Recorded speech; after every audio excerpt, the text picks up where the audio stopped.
Brilliant. So my name again is Modupe Veronica Yusuf. I'm the founder and director of Sterling Tech Solutions. I'm a mother, I'm a wife, a mother of three teenagers, and we're based in the UK. We've lived here for like 20 years now. Wow, yeah. And I'll talk more about myself. So I'm very passionate about, helping people, especially people like myself who have been through, the challenge of trying to navigate, being an immigrant in the West, and you're sort of trying to navigate that career path, and it can be often challenging. So I will share a little bit about myself, and most of what I've, discovered is the fact that people suffer because they lack information, good information, which was what we also that was a challenge we had when we first came into the UK. We just didn't have adequate information, and so we groped in the dark a little bit, and therefore I've just made it my life mission, yeah, to set up Sterling Tech Solutions, to provide information, to educate, to support as best as I can, people who probably need this sort of support that we provide. And our main focus at the moment is helping people to get job ready. We've got a special place on there, but big selection. Come in, come in. Please, can you mute everybody who comes in, Trevor? Yeah, so sorry about that. Where was I? There you go. So that's why it can be distracting when you come in and you have a noisy background. That's just thrown me off now. But anyway, so that's pretty much about myself, and I'll share my slides and you can know more a little bit about me. So I think we have enough people to get started. We will cover these focus areas. Now, I also wanted to ask, if you joined the challenge we had 2 weeks ago, I think it was, let me know in the chat what your area of interest is. So what we did during the challenge, we did what we called skills gap analysis. And essentially what that really entails is really looking at what you have currently in terms of skill set, in terms of background, in terms of experience, because we believe that nobody needs to start from the bottom. There's always something you have in your hands from a skill or experience perspective. So we advise all those that attended to make a list of all that they have done. Whether you've been a banker, whether you've been in sales, whether you've been a customer service agent, whatsoever it is that you've done, whether you've been a teacher before, we advise that you write down the skills. What have you done? Because a lot of times people say, well, I've spent 12, 15 years in teaching. Can you really sit down and remember what the things that you did and what sort of experience you developed over time? And so the skills gap analysis really encourages that we sit down and we write and we document what we have. So that way you can see that, right, I'm not starting from the scratch. I have something, to start that I can leverage, because also within getting into tech doesn't have to be so difficult. There's always skills and experience that you can leverage. Now, mind you, not everything will be relevant, but you can definitely look at what is relevant that you can leverage. And that's what the skills gap analysis really covers.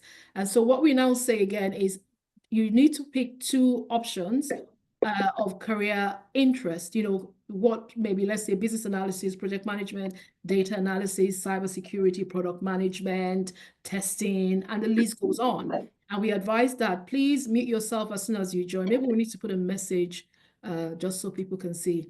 And we said, once you've been able to identify two of these options, and you now maybe go onto LinkedIn, or you go online and you find out, let's say, for example, for business analysis, what are the skills that I need? What do I need to get into business analysis? Now you write that down as well, maybe as your option one. Option two could be project management. You go and do your research. I always encourage research. Don't just jump onto a program because somebody said you should. Don't just do a course because somebody said it's the trend. You need to sit down and do your research. Why? So that when you get in, you know what you're getting into. The reason for that is because we've experienced and we found people, maybe because they heard about a family friend success story, I've had that a lot. Somebody was like, oh, I had this person had a success story, came through Sterling, and she gave her testimony in church, and therefore everybody wants to go on that path. And I say to them, do you know what that person did?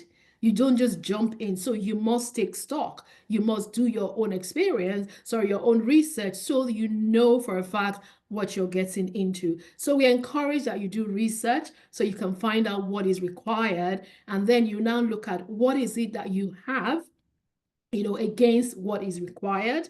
Then what is the gap? What else do you need? And how do you put a roadmap? How do you put a plan in place to begin to plug that gap? And that was what we did for those 2 days. And we also looked at ways that you can begin to position yourself, whether it's on LinkedIn or any of, these platforms that is so that you are able to attract opportunities as they come. But of course, you need to make sure that you are well optimized. Your LinkedIn is optimized, it has you're showcasing yourself. I mentioned that your LinkedIn is like your shop front where you are displaying how good you are and the value that you can bring to any organization or team. Therefore, it is important that you really, really take your time to optimize your LinkedIn. And that was, I think, kind of where we stopped. And a lot of people have put in the group chat just to give me an idea of what their LinkedIn looks like. And I'm giving them feedback as well. So if you're not in the WhatsApp group, we'll put the chat later. Please don't put your email, put what you want to do is, I think what somebody said, I didn't know. Okay, that's fine. We'll put the link to the WhatsApp group so you can click on it and go straight into the group, because in the next coming days and weeks, I will be reviewing, myself and the team will be looking at, you can ask us questions. I will provide as much support as you can for free. Now we have a paid program, which is a 6 months program. Towards the end, we'll talk more about that. So, and if you have any questions, please pop it in the chat. I'm going to start sharing my screen now. Sorry, yeah, my screen now. And once I'm done, we'll go straight into project management. Then Oludele, I don't know if he's on here. When he comes on, he will come a little and talk a little bit for a few minutes. Then we'll go into GRC and data privacy. And then we'll finish it up with business analysis as the final area that we will be doing today. Now, time permitting, we will also look at behind the scenes, a sneak peek. We're not going to look at everything because of time. We will look a little bit into one or two of the projects that we do within Sterling, so that you can see, how projects are delivered or how projects are run, whether as a project manager, as a business analyst, or even as a privacy professional. So hopefully we will show you some behind the scenes. We'll look through one or two of our tools so that at least you can go away and do more research, do more, and reading and listening to videos. There's a lot of resources. So you cannot be somebody who is complaining of not having adequate resources, because there is so much out there. So I'm going to stop now and I will start sharing my screen. In the meantime, any questions, feel free to pop it in the chat. Once again, welcome to this free taster session. Trevor, can you please pop the link to the WhatsApp group in the chat so that anybody who's not in the group can jump into the WhatsApp group? That way, even after this session, you can continue to ask questions for the next coming days and weeks. So I shall share my slide shortly.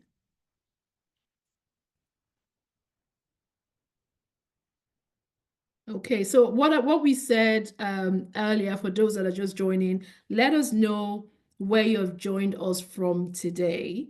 Are you in the UK? Are you outside the UK? If you are in the UK, let us know. Also, we found out that a lot of people from Nigeria, from Lagos, reached out and maybe registered.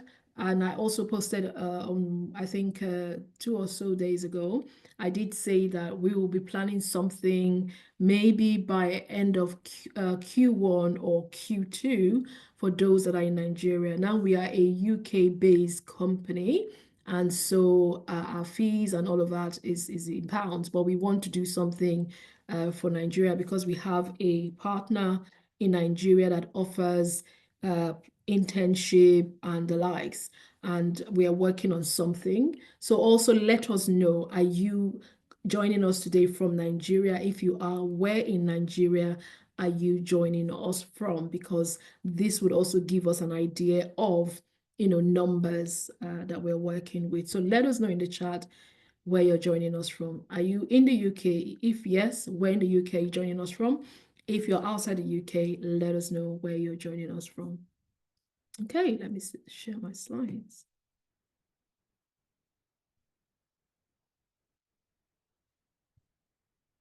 Okay.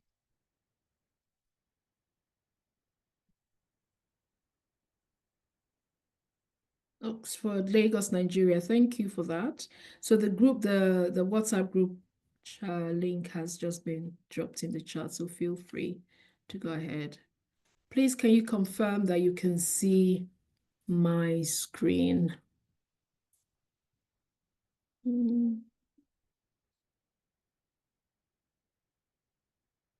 Let me know. So welcome again. I think we'll go straight into it. And like I said, the focus will be business analysis, project management, data privacy, and GRC. Type in the chat, what is your area of interest tonight? Let us know in the chat as well. And the agenda, like I mentioned, we was welcoming you. We have a live testimonial, which maybe we'll bring later because he's at work and will join us later. Then we'll go straight into project management, I think around 6 o'clock. Then we do GRC and data privacy, and we end up with business analysis. And I'm your host, like I said earlier. I have a master's in human resource management, strategic human resource management from the University of South Wales. I came into the UK quite a long time. And I have over 10 years experience of working within the IT space, working across different organizations and sectors.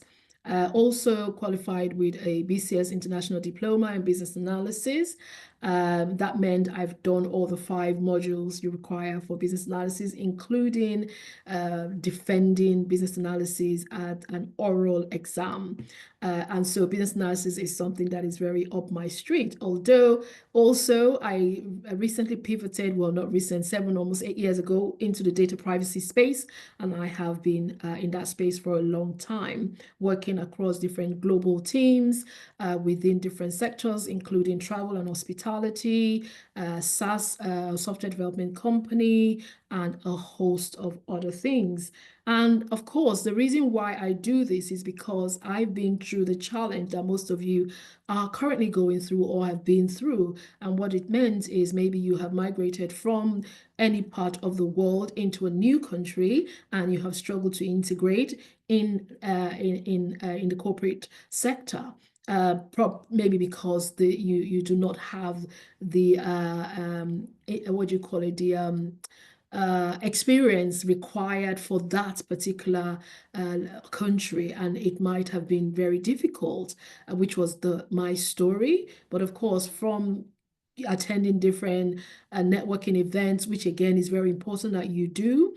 Attending events like this, you'll be able to get more information rather than just sitting down there and wondering how to figure things out. And of course, this was something that I did, asking people, just researching, trying to find out how can I get through, where I am, or get from where I am, because I did everything. I did customer service, I did teaching assistant, and the list goes on until I was able to find out that I could actually pivot, or I could make a career change into the IT space. And I became an IT business analyst several years ago. And of course, pivoted into the data privacy space. And voila, we are here today. And that is about me.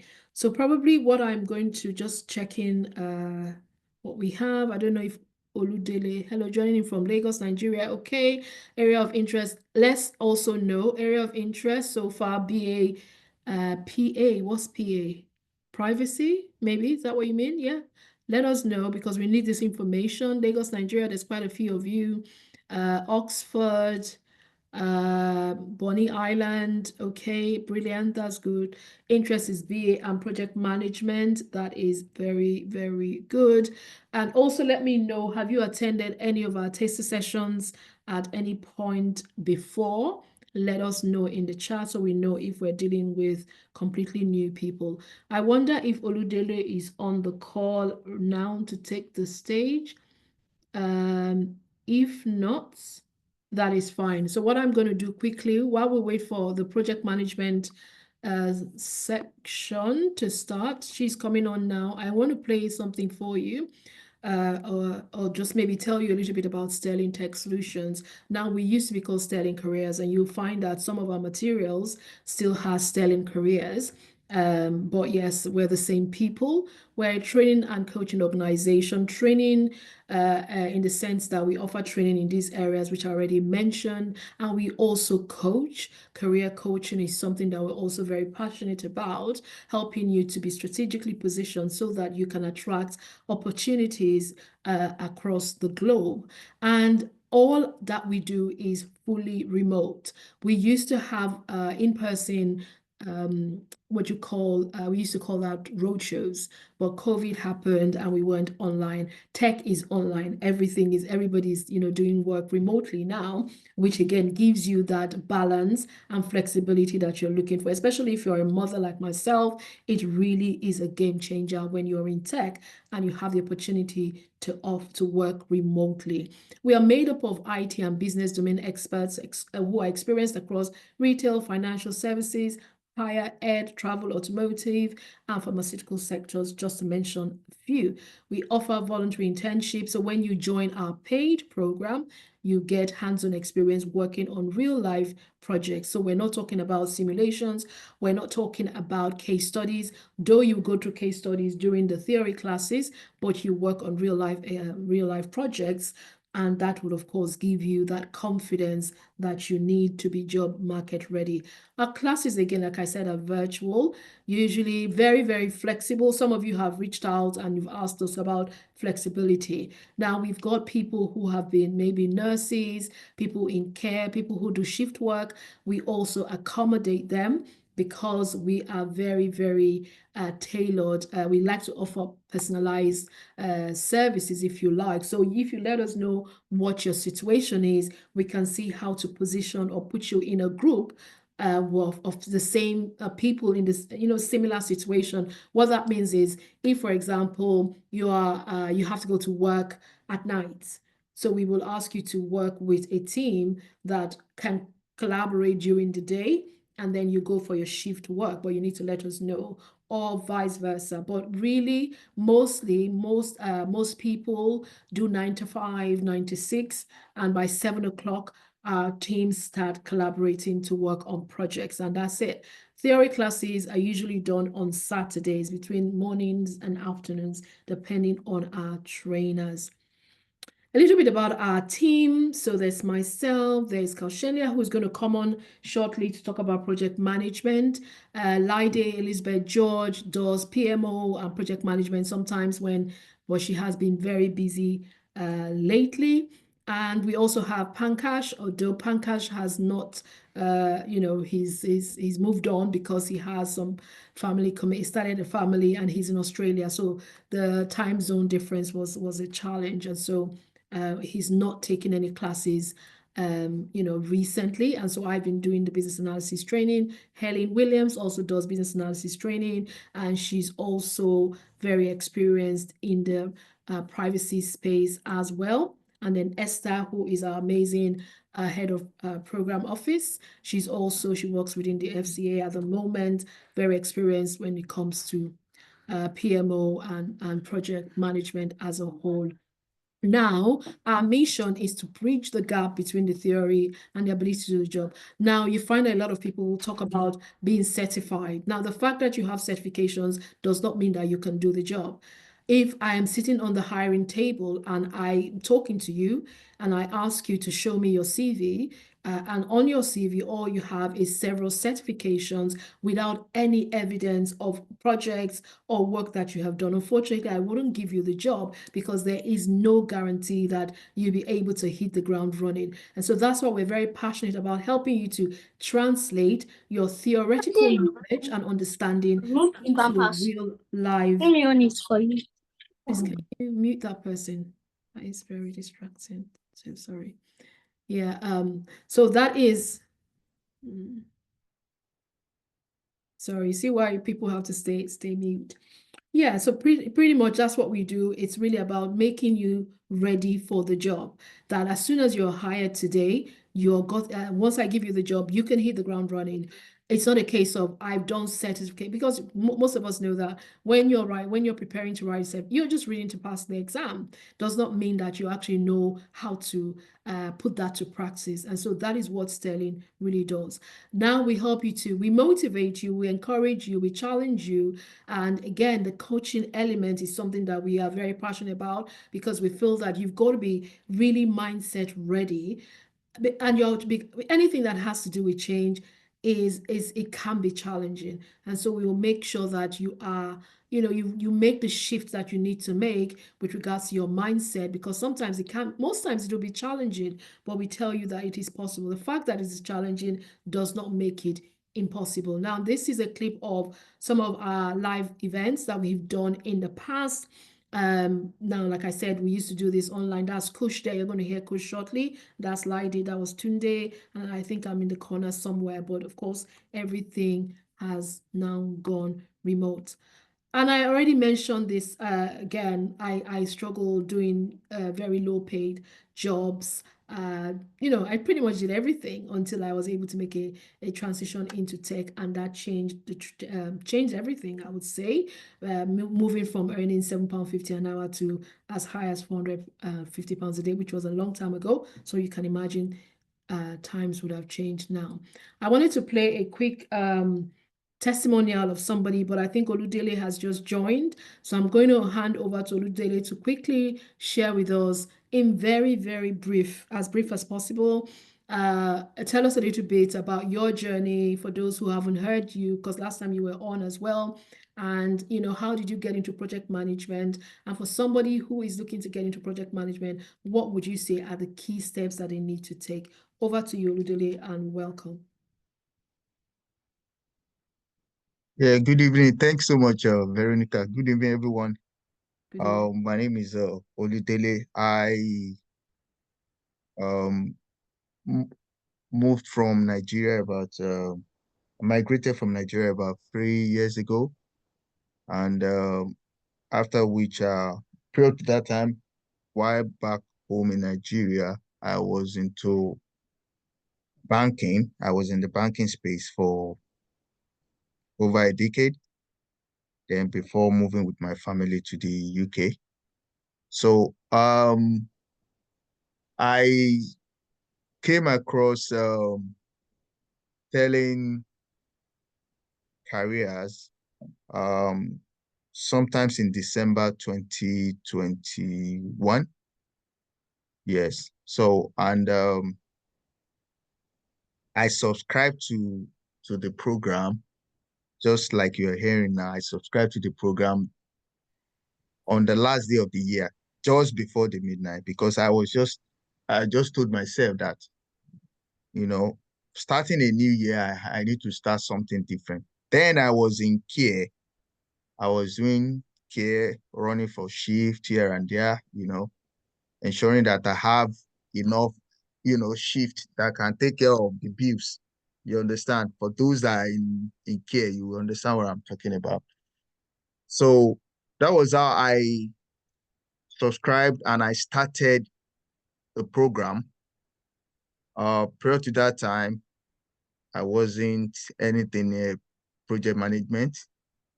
But it was when I subscribed and I knew what I was doing prior to that time I was doing project management. As a matter of fact, every one of us do project management that in our day-to-day lives. We all do project management. So that was where I subscribed and I started the classes. Sometimes I'll go as late as when I finish my work, finish my 8 to 8 shift. That's when I will have sessions, with my project team. We have a review all our deliverables, and sometimes it may take me up to 11, 11:30, 12 before I, go to bed. But all those efforts, all those, they all paid off at the end of the day. After some few months, exactly I started applying, Veronica encouraged us to, start testing the waters. I think that's what we call it then. You start testing the waters. So we started pushing out our CVs, after, and I started getting some calls from recruiters. Some were positive, some were positive the other way. What I mean positive the other way is I learned that, okay, this is what I need to do, to get well, to do better in the next interview.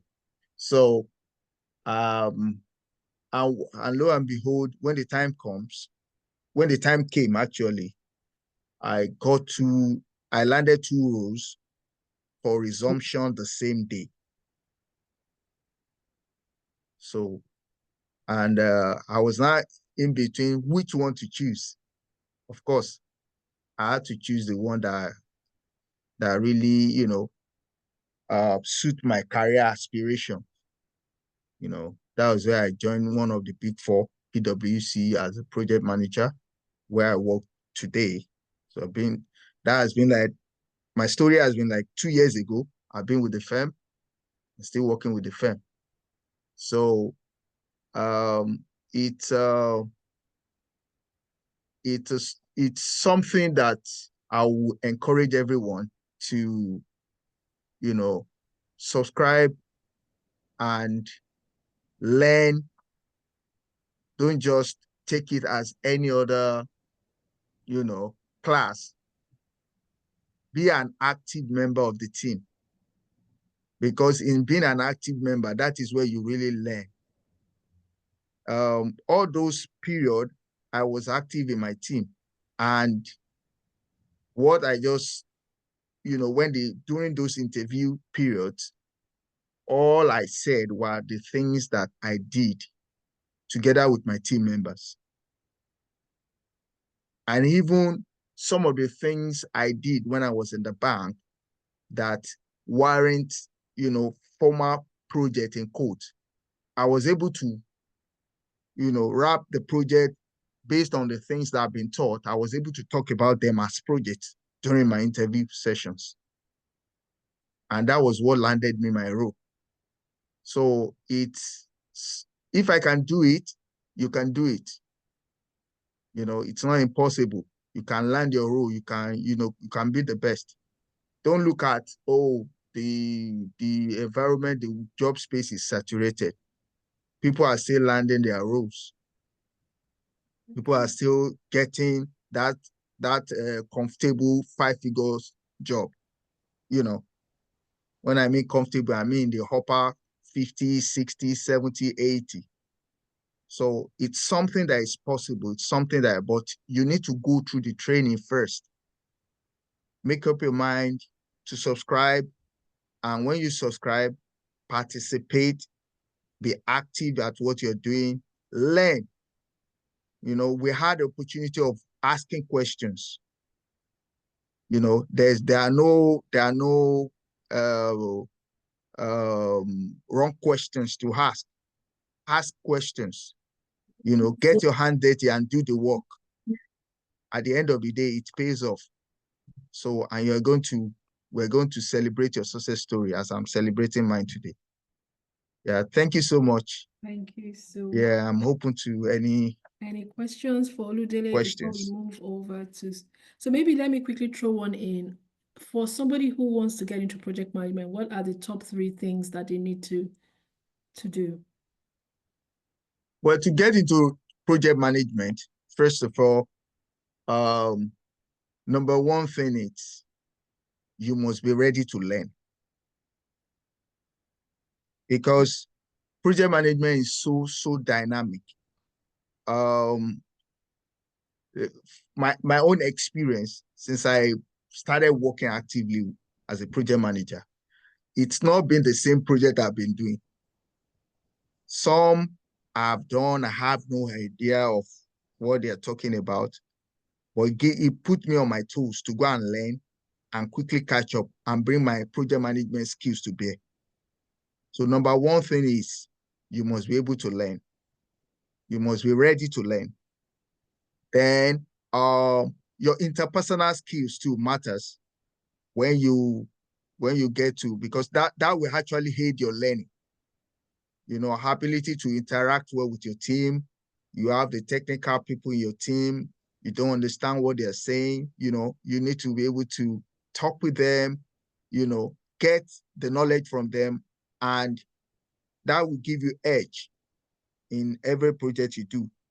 Then another thing that will really help you is when you subscribe, the way the job environment now is that you will need to also enroll or get yourself a certification. Like in my own case, when I got my role, I wasn't having any certification. But since then, what I've noticed is that the environment is more saturated now, and you just need to maybe you want to sit for your Prince 2 foundation as you are doing. I will encourage, as you are on your project, when you join, you can start enrolling you can enroll for your Prince 2, because what you are being taught in your classes, in your sessions, will make more sense when you are also reading it in the book. So that I will encourage. Then another thing is you need to be vast, sort of.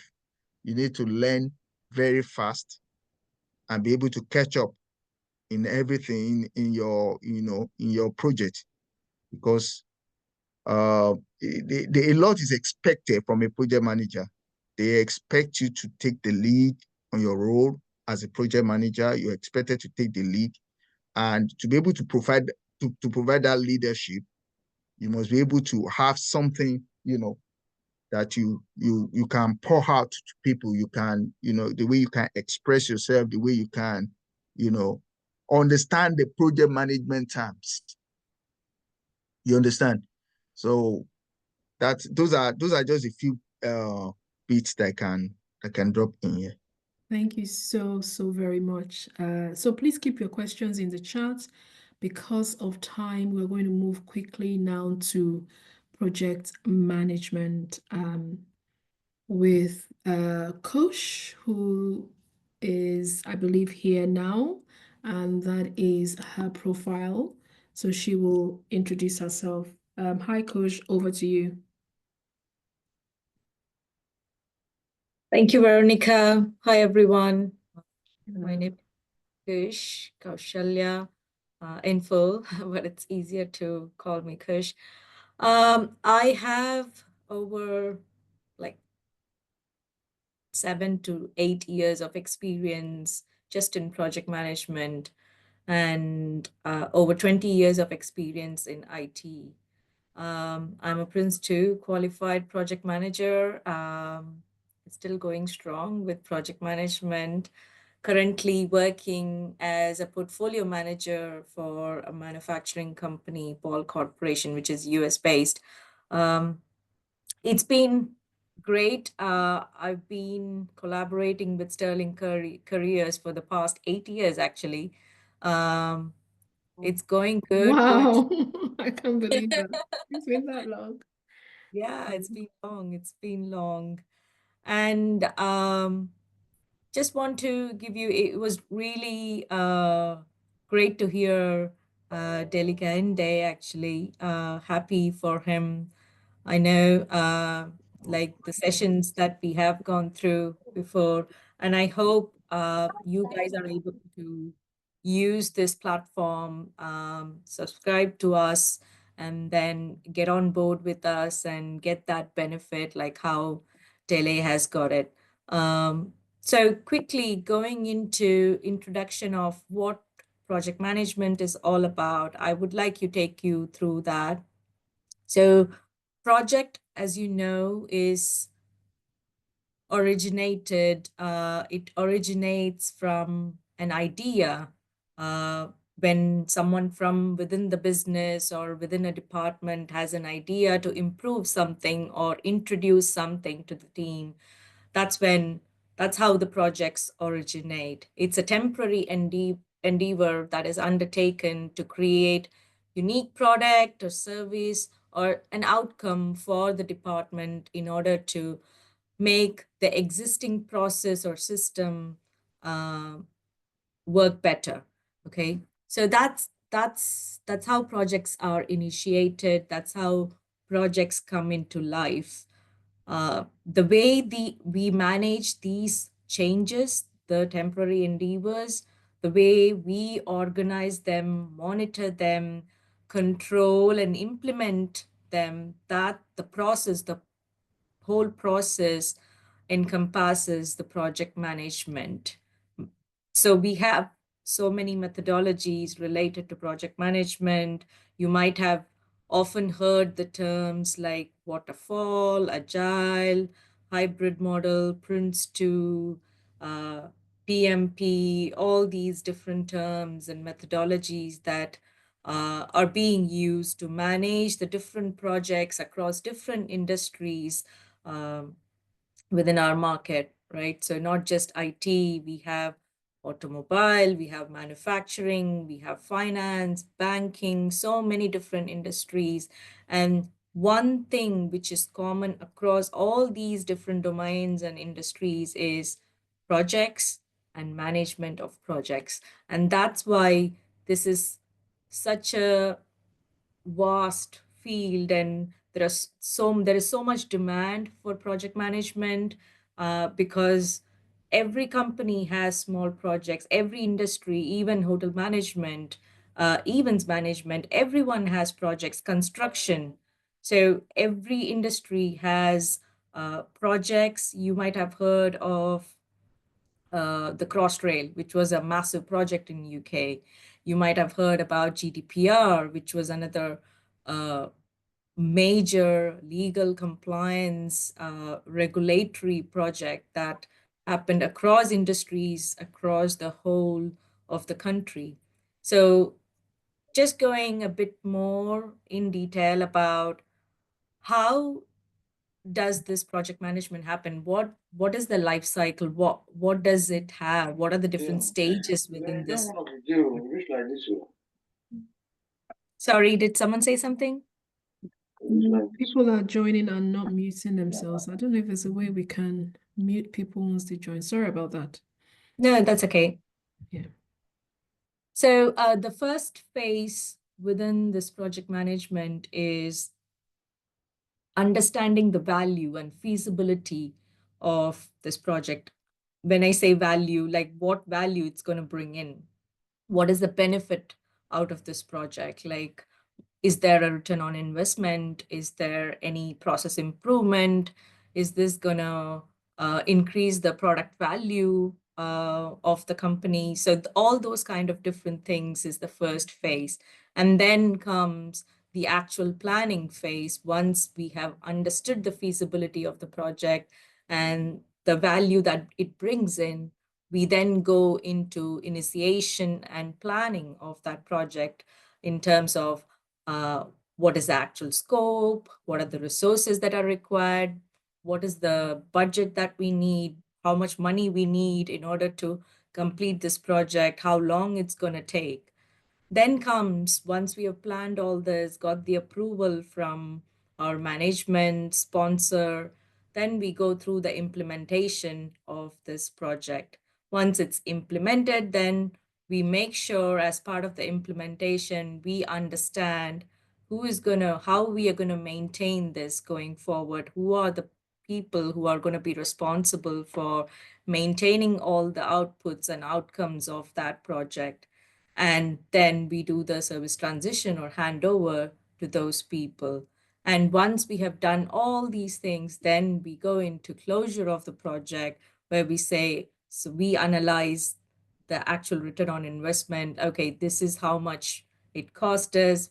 We completed this project earlier than expected, or probably there have been some delays, or we were not able to deliver altogether. So those sort of analysis happens, and then we close the project. So this is the whole life cycle of a project, and it is in these are the different phases involved within project management.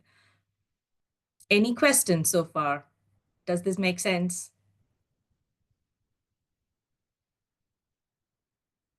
Okay.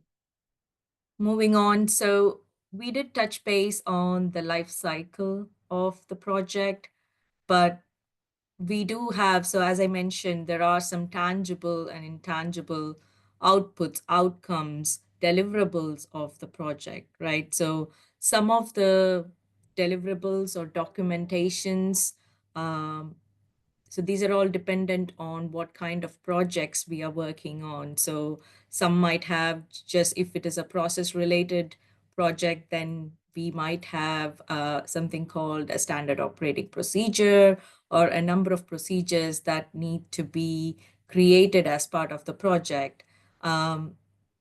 Most of the standard deliverables as part of the projects during these different phases are your project requirements, your BRD document, business requirement document, project mandate, which are those initial documents that are put together even before we go into planning phase of the project. So then we have the risks identified, the risk register or the RAID document. Then we have the communications plan, stakeholder management plan, and then we go into the actual project plan.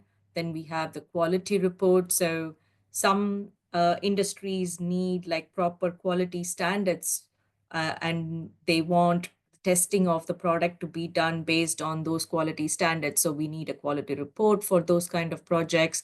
And then finally, if there is any product involved, then we need proper training documentations for the end users. So these are all some of the examples of the typical deliverables of various projects.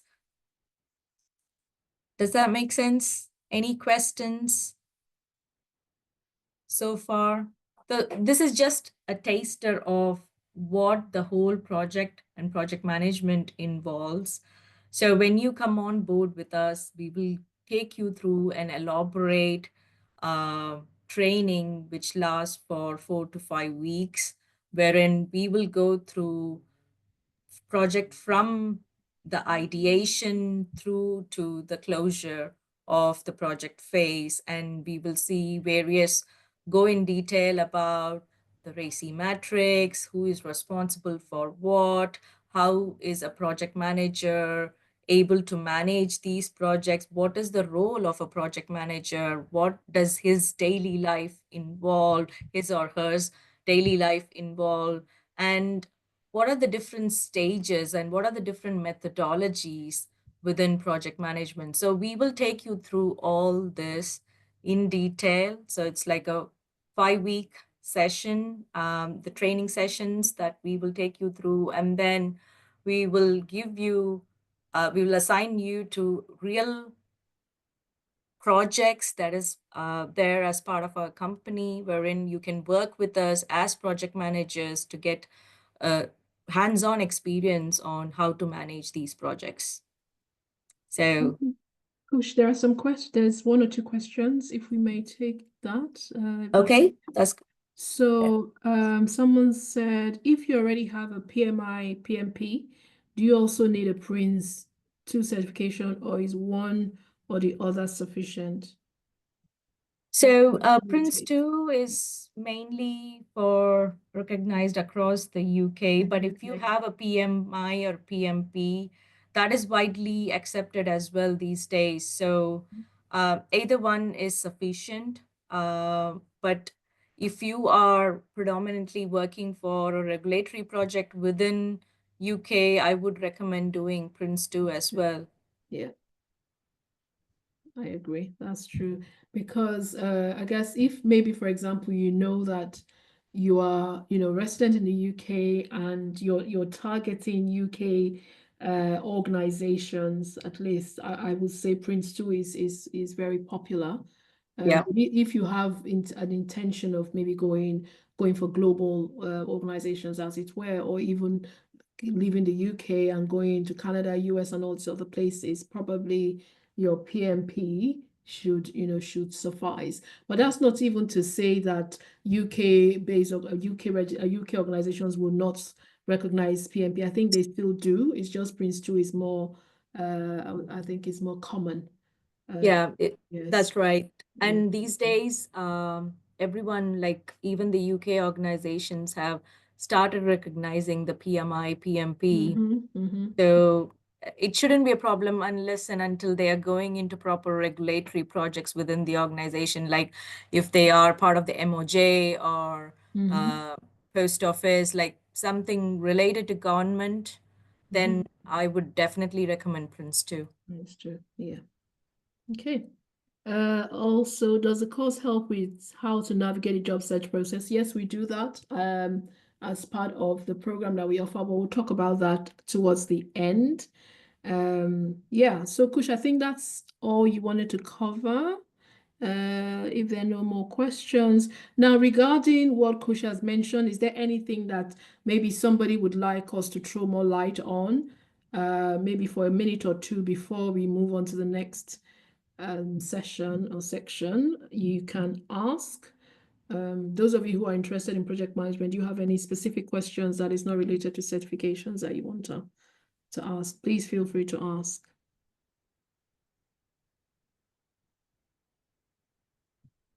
Okay. Okay, I think that's it. So what's going to happen, we will do the behind the scenes later, where we will show you maybe an example of what a typical project looks like. We won't go into all the detail because of time, but we'll be able to say, right, as a project manager, what is the day in the life of a project manager? Maybe we put that question to Kush while we wait for Adesola to join. Can you just talk us through a day in the life of, maybe if Oludele is here, you can tell us about a day in your life as a project manager, or Kush, what is the day in the life of a project manager, just very briefly? Yeah. A typical day in the life of a project manager is going through the emails, making sure all the action items, action logs, raid logs are up to date. If there is any meeting scheduled for the day, going through those meetings, make sure the meetings are productive. Like I always say to all the project managers, don't go into a meeting without the agenda and the outcome that you're expecting from that meeting. So that is something really, really key for a project manager. And it's always important to plan ahead and plan for the week. So if this is my day, I'm like, if it's a typical Monday, then I'm making sure my whole week is planned out and I have the visibility of all the meetings that's coming up for the week. So that's typically what a project manager's day looks like.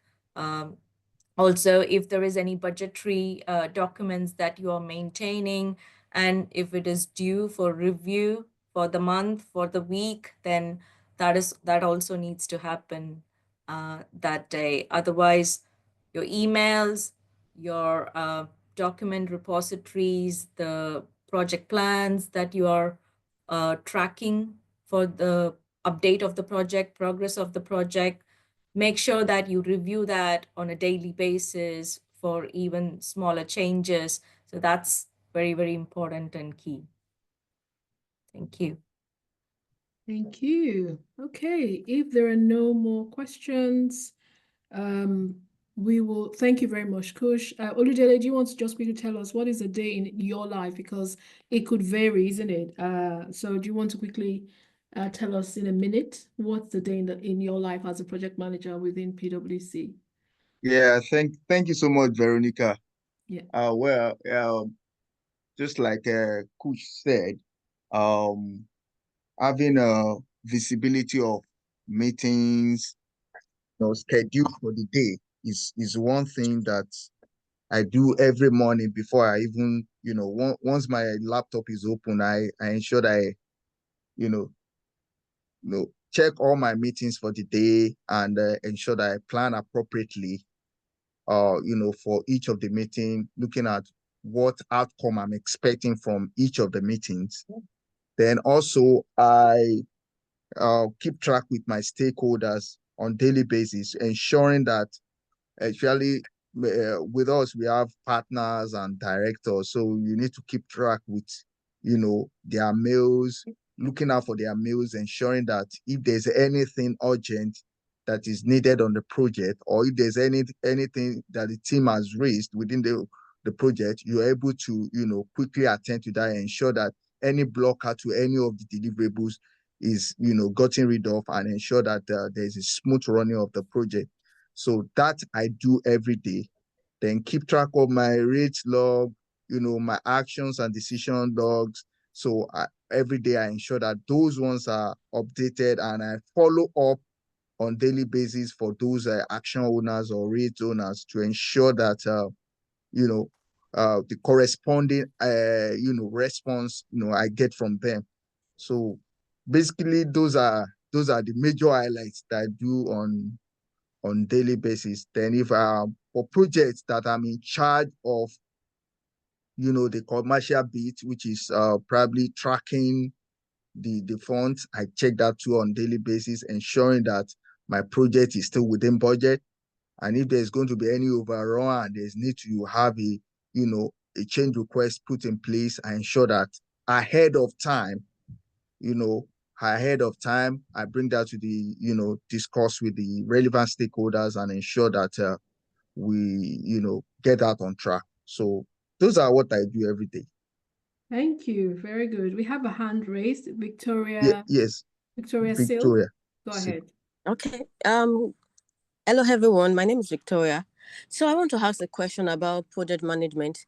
If I just want to dive into the project management world, and then does the experience I have in other projects, does it count as a project, as an experience for project management?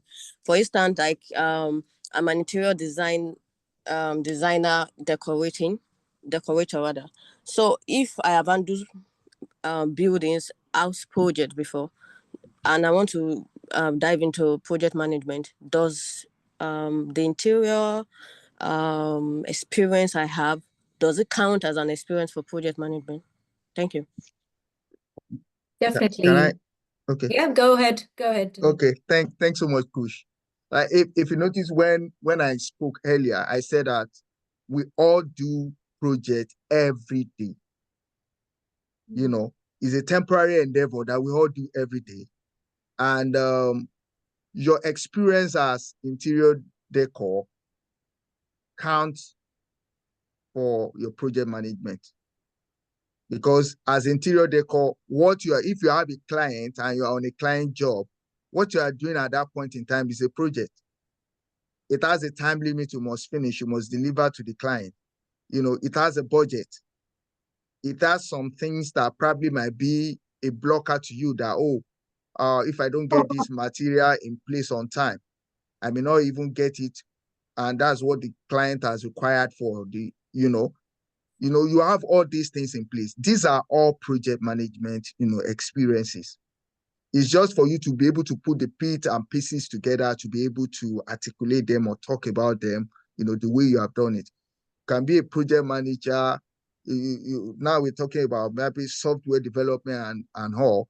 We have project managers who are into who work with as maybe a interior decor, working with probably a company that produces, that have a website, that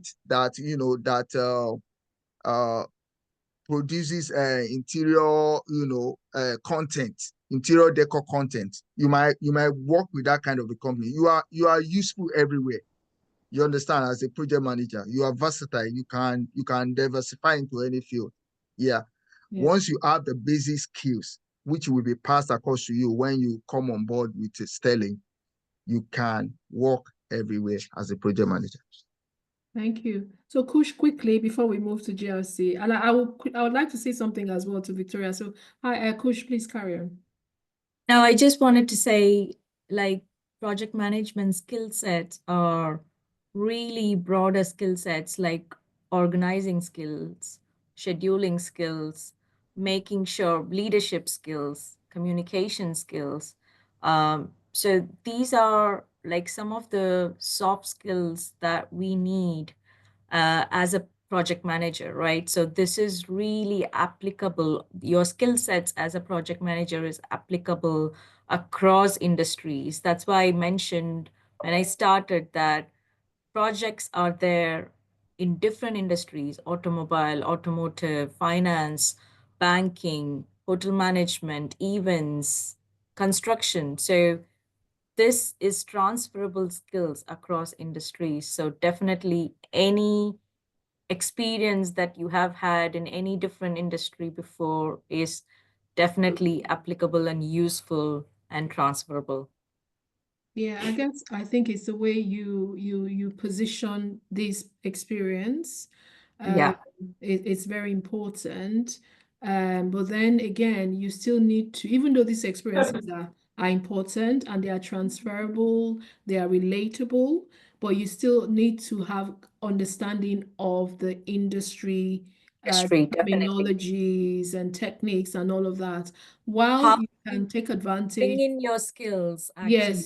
Yes, you can bring in your skills, but you still need to understand, the industry. You need to be able to speak the language. So that's where the training in project management will be useful, so that way you begin to develop the knowledge in that area. You understand when they're using those terms at work. You understand what a PID, a project initiation document, means. You understand what a work breakdown structure. You understand what a project plan. Meanwhile, as an interior decorator, you may not be familiar with these techniques and these terminologies. But so even though they're valuable, but you still need to understand what the industry is looking for and how to even articulate this experience that you have. So if, for example, you want to talk about some projects, maybe you did some big events, somewhere, anywhere around the world, and you were an interior decorator, or you managed that project, you want to be able to try and repackage it to say, okay, it started with putting a project plan together, identifying the project activities, using the language of the industry. That is what you need to learn and develop to be able to apply for a job. Yeah. But of course, the experience you have, the soft skills and all those things you have done, you still will put them on your CV, but you need to still understand the language of the industry. Okay, good stuff, right? Okay, yes, we are going to have to move quickly because of time. We are going to move on to governance, risk, and compliance. Adesola is on. I'm going to start sharing my screen again. If you are one person here and you have joined because you are interested in that, type in the chat, type a yes in the chat while I go ahead and I share my screen and invite Adesola. Right. Let me know if you can see my screen slideshow. I'll just quickly go back to the profile so she can introduce herself. I'm just going to flip that quickly, slideshow. Yeah. Okay, over to you. Welcome, Adesola. Thank you. I might need to turn on my camera. Yeah, turn your camera on, yes, please, if you don't mind.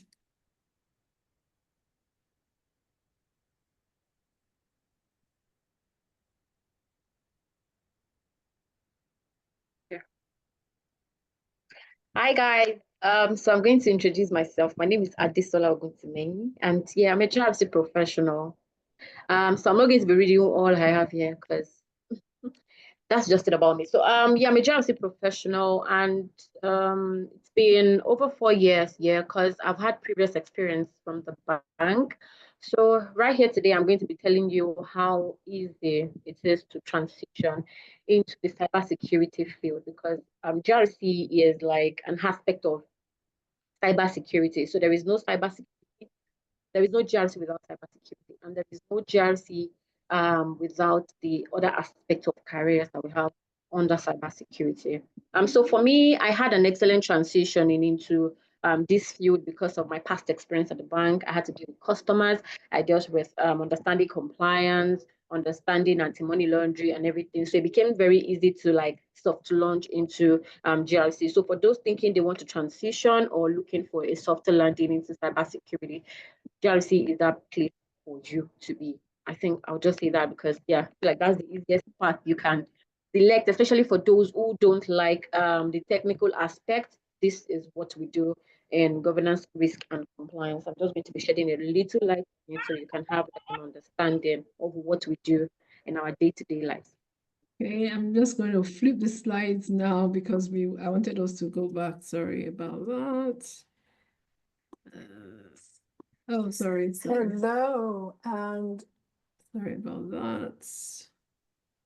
Because we're moving things around. I'm just trying to accommodate everybody's, we all have different, okay.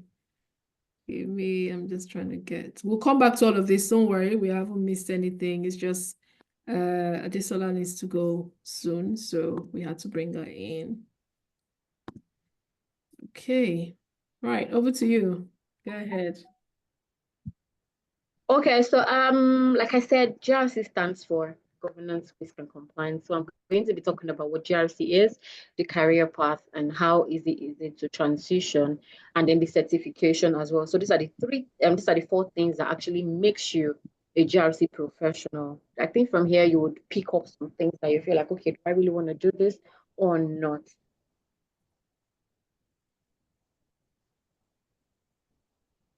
All right. So GRC itself stands for, you have to understand, governance, risk, and compliance. So it's called out from the cybersecurity. So because we have cybersecurity, there should be laws, there should be standards, there should be frameworks safeguarding what the other aspect of cybersecurity careers, what they do. So this is why we have us. And luckily for us as a GRC professional, we have to be in every industry, in health, in banking, in tech, in communications. We are in every industry, even in accounting firm. That's why we have internal auditors, we have external auditors. This is why we have GRC. Okay, it's not just a field where you just feel like, okay, it's just for GRC professional. You can decide to fix yourself anywhere you want, but just know that it's still an aspect of cybersecurity on its own. So the GRC role involves an holistic approach encompassing various aspects of legal compliance. We do risk management and assessment, you do policy enforcement, alignment with industry best. When I say industry, I'm not talking about tech industries only.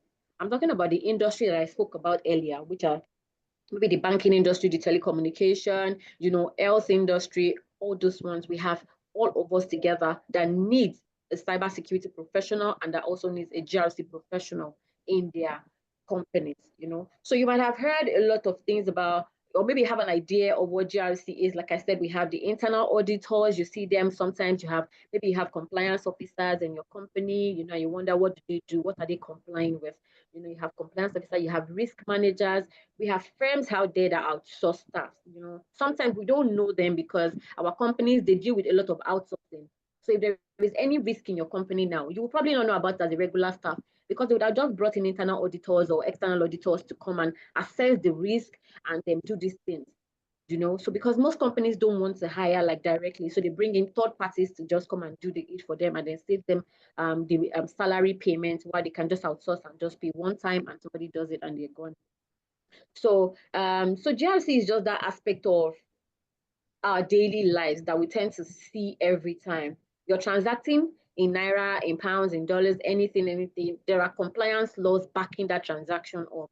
You know, you're registering for this training and everything as you're inputting your name into the system, you're collecting your phone number, your email address, you know, your address, everything about you, they're getting them. There's a compliance law backing it up. Even going to the hospital and registering for, I'm not feeling well today, I want to register to see a doctor and all those things. Your consultation, the result will come out. The hospital doesn't have any right to publish those information. Why do you think they cannot publish them? Because there is a compliance law backing them up. Okay, so this is why compliance, this is why GRC professionals are in every industry.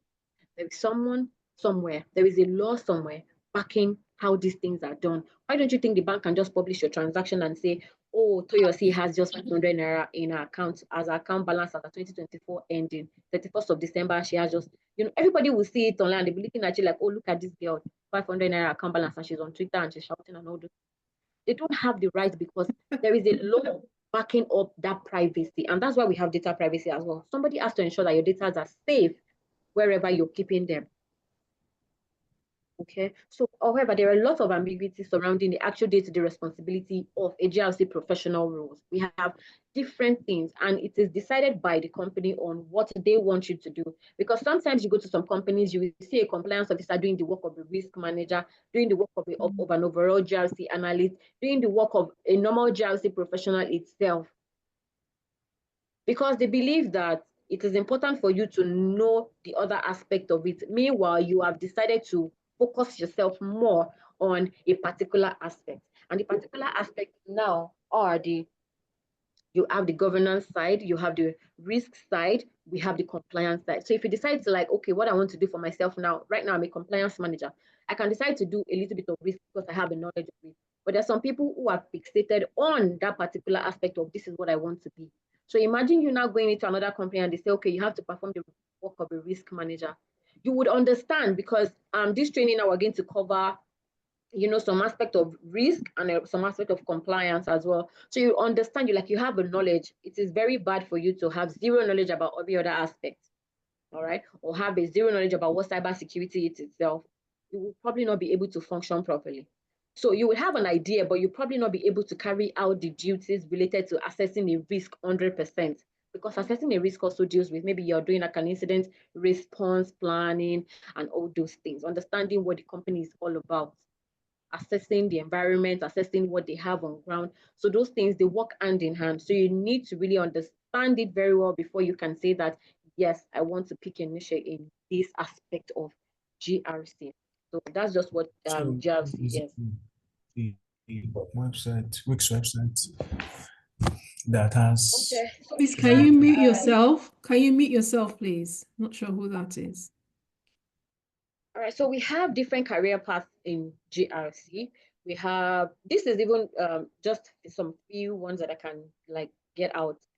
So we have the GRC program manager. So if you're a program manager from maybe you're transitioning, you can use this to like come into GRC and then learn how to manage GRC program effectively. We have data privacy managers as well. You're in charge of companies who handle data, maybe high volume data, or what they call it. I saw it on the website yesterday and I understood what they meant. So you have data that has high sensitivity and low sensitivity. Maybe you're a data privacy officer, and all you have to do is to ensure that data processes are done accordingly and according to the laws backing it up. Then we have the GRC analyst. So for a GRC analyst, you're like an overall person. For me, I believe a GRC analyst should have idea of what governance, risk, and compliance is about. So you should be able to function within those three things. So you would not say that, okay, I'm a GRC analyst and I don't have an idea what risk management is, or I don't have an idea what compliance is. It would be very funny. So if you know you don't have an idea, it's better for you to pick a path where you can function properly, which is, okay, I decide to do risk.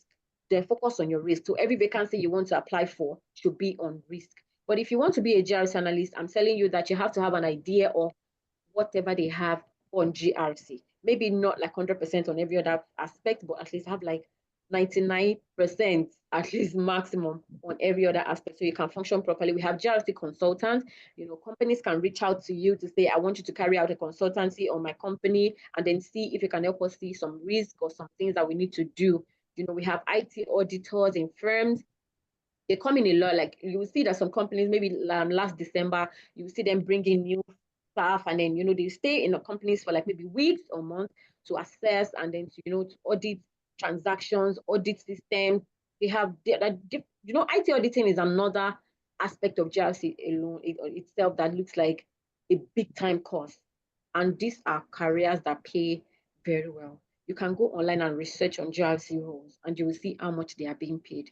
It's an honorable role to be in. So we have IT auditing, we have risk manager, we have compliance manager, we have policy manager, those that handle policies for companies. When they hire you, they don't just tell you these are the rules and regulations. They have something to present to you, like, okay, this is how things are done here. It is not rules and regulation, and it is sometimes in your employee handbook or something like that. They always have staff policy, acceptable use policies. We're still going to do that in the class if you join in. Then we have enterprise risk analyst as well. We have information security officers.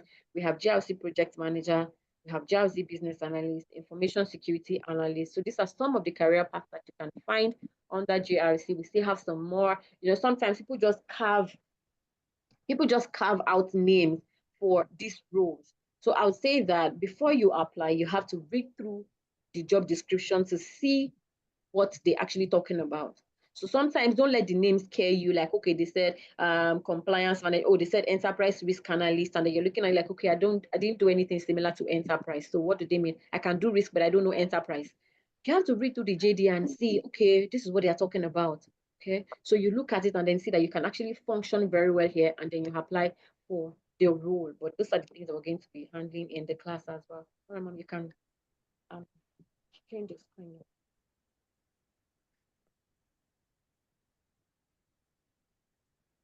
All right, so for this aspect, we're talking about transitioning. So we have people here who are in different career paths. Like for me, I had experiences from different industry, but the major industry that contributed to my GRC knowledge is the banking sector.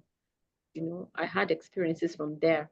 So when I got into it, I realized that, okay, you don't have to be entirely into tech or into cybersecurity before you can function as a GRC professional. So I looked at it when I got in there. I saw that, okay, it's less technical, like we don't have to work with different tools and everything else. And then I'm like, okay, I can do this. So for you that you're coming in from another industry entirely, you can look at yourself like I'm a project manager. How does project management come into GRC? There is always a room for everyone. So transitioning into GRC doesn't mean starting from scratch. Your current skills and experience often align more closely than you think. I never knew that the experiences I had in the bank was going to be useful to me, I think 3 or 4 years after. Because then we're just doing the trainings, then they would just tell us, you have a training on anti-money laundering, and I'm like, okay, what's that about? We have a training on compliance, and I'm like, okay, compliance, comply, okay. Until when I started GRC, and I'm like, okay, this is the same thing they were telling me here. I had to go back to my mails to start seeing the resources and the materials they shared to me over 4 years ago to read through them again. I'm like, okay, this is the same thing they're talking about here, So you can transition. It is not that there are transferable skills that we all have that matters a lot. We have skills that you can transfer. If you're a project manager, you manage projects. If you come into GRC, you still have to use the same skills. These are things that should be in your resume to show that, okay, yes, you are ideal and you're efficient. Okay, so it's a vast field with opportunities across governance, compliance, audit, risk, privacy, and the key is identifying how your existing expertise can be applied.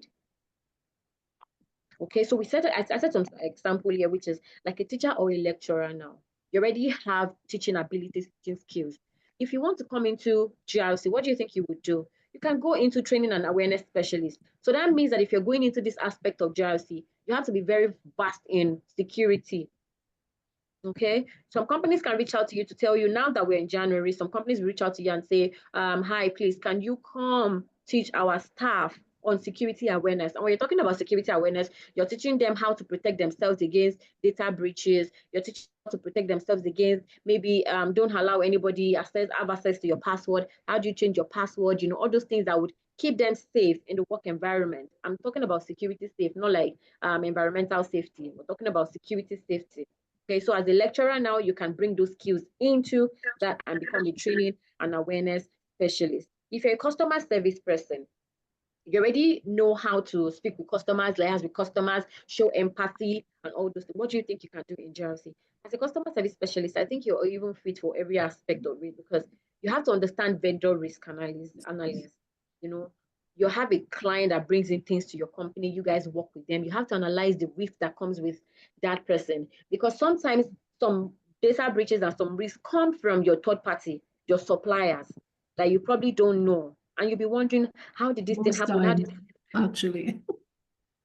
Yeah, they come from them. You know, you can buy a system and then you want to purchase a laptop for your staff, and then you ship in laptop from maybe China. You don't know what they've installed on that laptop.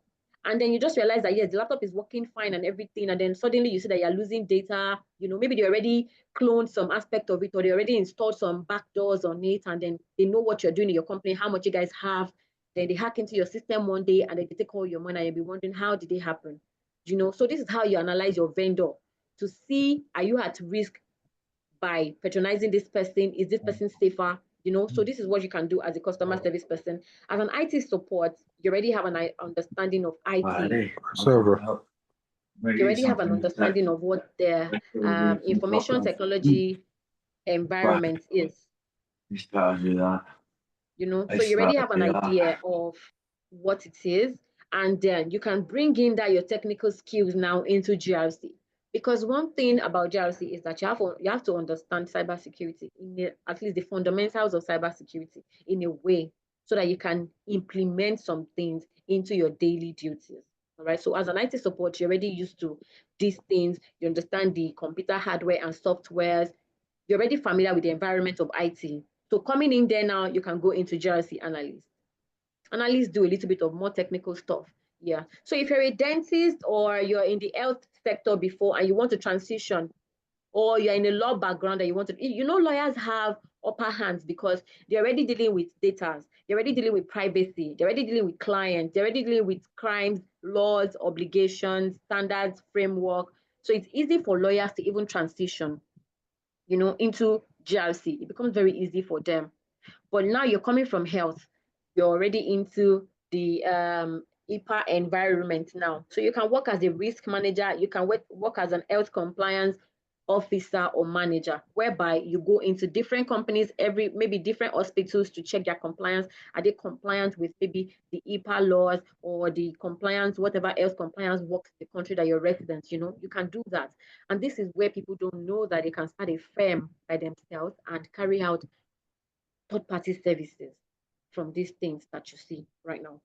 All right, so this show how your existing skills are highly adaptable to different areas within GRC. And the transition is often about identifying the right niche and building knowledge in applicable frameworks or standards that work for you. So whatever industry you decide to fit yourself in, you know the framework and the standards that work for that environment. If you're in health sector, you're talking about HIPAA. If you're in the banking sector, we're talking about PCI DSS, understanding the central bank rules, all those things, anti-money laundering. You know, so we have different laws and frameworks that work. It's just that you have to understand the industry that you're in. If you're in telecommunication, you have to understand GDPR, NDPA, because you're working with people's data a lot. So most of these frameworks, they work together. Like if you're thinking you're doing PCI DSS for banking and then you don't need GDPR, you're lying, because you have to understand that you have millions of clients. And how do you keep their data safe? How do you not wake up one day and decide to see Dangote's account balance showing on the internet? That is data safety. So everything works together. You just have to understand how to maneuver yourself around these three: governance, risk, and compliance, and you'll be fine. So for certifications, yeah, for the certification aspect of GRC, it's not something that I would tell you that it's easy to get like that. It's easy when you read, you have the money to read and pass it. But what I would advise you to do is to get more hands-on experience on your skills. And that is what we're doing in this training. So you have more hands-on experience on your skills, where your thoughts on how to do things, because GR certifications are very expensive. I'm not going to lie, because even me as a professional, sometimes I have to ask myself, do I have enough money saved up to write this examination? Because converting the rate to Naira alone, you'll be very shocked that you're talking about millions of Naira to write just one certification. And after writing the certification, you have to keep paying. I still said it on LinkedIn today that I don't know why you will spend almost $600 on a certification and then still be paying almost $135 to maintain that certificate. And there's no Yeah. guarantee you get a job after the certification. See, you because that's the understand? And I'm thing. like, why? How are the people in charge of this thing? Because you need to put test and talk to them. How do you pay maintenance fee of $135? What if I've not gotten a job to even maintain it? So that means my certification is null and void that I took my time to write. So we have to be very careful and know what we want for ourselves. Yeah. So these are some list of certifications that we have here that can work for GRC professionals, but I'm going to talk about the very first one, which is I'll talk about the CGRC. The CGRC was the one I want to buy this year, and I checked the prices, and I'm seeing $599 on it, and I'm paying maintenance fee of about $135 to keep maintaining it every year. And I'm asking myself, is it worth it? Is it worth it? Exactly. You have to Is ask. it worth it? So that's it for that one. But yeah, that's like the very first certification that you have to write. CGRC, it's okay. It can still get you like an entry level role. But for those that are coming in from cybersecurity aspect, the Security Plus as well can do something for you. Can still get you an entry level role. But for GRC, main GRC, you have to do your CGRC first. Some people started with the IS certification, which is the CISSP. This one cost about, I think I did some research on it, and I'm seeing the amount. When you convert it to Naira, you'll be very shocked at how much these certifications cost. They're very expensive. Like CISM now, the CISM here now is about 575 for members and 760 for non-members. So convert that one to your currency, and then you'll see how expensive these certifications are. Then you have to keep maintaining the certifications so they can stay alive as well. This CISSP now is about $749. So this is how the certification works. But the very first thing is the CGRC. But if you decide to go and write, if you decide to write a CISSP, CISA, they all have different things. So you look at the ones that fall under the department where you work. If you're a risk manager, you can do CGRC, you can do CRISC. Anything related to risk, you can decide to write that. If you're going into information security, you can write CISM. If you're going into IT auditing, you can decide to do CISA. All right, you can do CISA. Certifications are very, very expensive. There was a time I spoke with someone, and she's an international client of mine. She has written about 4 certifications. I was asking her, I said, did they give you these things for free? Like, how were you able to save about almost $3,000? Let's calculate everything together to write all this. And guess what? At the point where I was speaking to her, she had no job. I'm like, can't you say that you've wasted a lot of money? Sorry, I was going to say that I think maybe let's talk about, the value. I mean, these certifications are good, but in terms of somebody who wants to get a job, do you have to wait to write certifications before you are able to even break in, or should you even maybe, like you said, get hands-on experience, get a role, and then maybe in some cases your organization can pay for some of these certifications, or then you would even have money to save up money for those certifications. But if it's back, that's in my opinion, I would say is to get the experience, get in first, whether it's even at entry level, and then you can start building up when you would have saved up, or you get your organization to pay for it, because the fact that you spend 3 million, 10 million on certification does not mean you will get the job automatically. Yeah.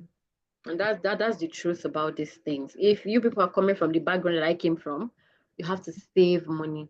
You have to even Security Plus is about $299 to write it. So you know how much you have to convert that to Naira, especially with our fluctuating FX and all those things. When you calculate it, you'll be very shocked that you're putting almost 1 point something million to write one exam. So imagine if you fail it, you have to rewrite again. So you have to be very, very careful, know what you want to do when it comes to writing certifications in any aspect of any career path at all. Especially when it now comes with a maintenance fee, you have to know what you're getting yourself into. Aside that, you have to keep paying for membership of that body where you've written it from. If you're writing from ISACA, you have to pay membership. They've already sent me a mail today now. Membership fee is about another amount of dollars. I can't even remember that you have to pay. But again, one thing I'll say about certification is always write from recognized bodies. Yeah, right from ISACA, PECB, and all those things. Don't let anybody come to you to say that my company handles certifications and then we can do this one for you. Then you will not write it and you decide to go to Canada tomorrow and they tell you they don't recognize your certificate. That means you've wasted how much? So it's better for you to save up and write from recognized bodies that are generally known all over the world than for you to waste your money. All right. So aside the certification, we have the ISO certifications. We have different ISOs in GRC. Like this one now, ISO 901 is for risk. So if you write CGRC now, you can decide to go into writing your ISO certifications if you want to have them. So they are just very important that you know them and that you have them. But they are not compulsory. It's just important, but they are not compulsory. Nobody would ask you. Okay. But it's just that sometimes when you look at the job vacancies, you will see them there that you have to have this one, you have to have that one. I will tell you that your skills sometimes go first. Because if I see your resume and you're good at it, and I call you in, and you can put one or two things together, they would hire you.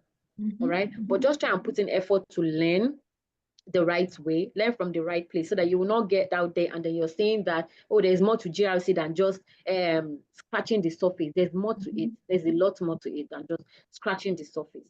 There are some aspects of it that you have to even go to a school, like the IT audit aspect. You have to go to an auditing school to learn more about it because it's a little bit technical. All right.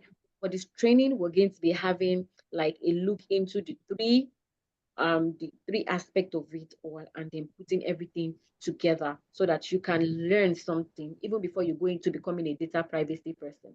You can learn these things together and then you can make more use of it, because imagine a recruiter looking at your resume and they see that you have an idea of risk, compliance, and not just data privacy. So that gives you like an extra hedge above other people that just come in for the same thing. Okay, so I'm hoping that you guys register for the class and you get to hear and see me more often, and then we get to share ideas, do some hands-on practicals, learn more, and become successful in our career path. Thank you very much. Thank you very, very much. Can we take some questions? Because yes, we are out of time and we haven't touched business analysis or data privacy. Any questions you have on GRC for Adesola, please go ahead with those questions. Anybody, any questions? So let me even ask, is there anybody who was interested in GRC before joining this taster class? Anybody? I know the last time a few of you expressed interest. I don't know if there was anybody here who joined because they're interested in GRC. I was on the fence, right? So how are you feeling now, Sulia? Ogunlende. How are you feeling now? You were on the fence, so are you encouraged? Very excited. That's interesting. So you're not put off by the lots of certifications that you may need. But I would say over and above anything, like any of these career paths that we're talking about, please mute yourself as soon as you join. Let me mute that person. So, yeah. So I think basically is really being ready to do the job. Okay, someone says in Phoenix is interested in GRC. Yeah, so any of these career paths that we've talked about, it's really the hands-on experience, because now we've just seen a ton of certifications that you could possibly consider for GRC. Even if you had all of those and you don't know how to apply it, you don't have evidence on your CV, any demonstrable evidence on your CV, I'm not going to hire you because, based on those certifications only. So you've got to look for how to really put all of that to practice.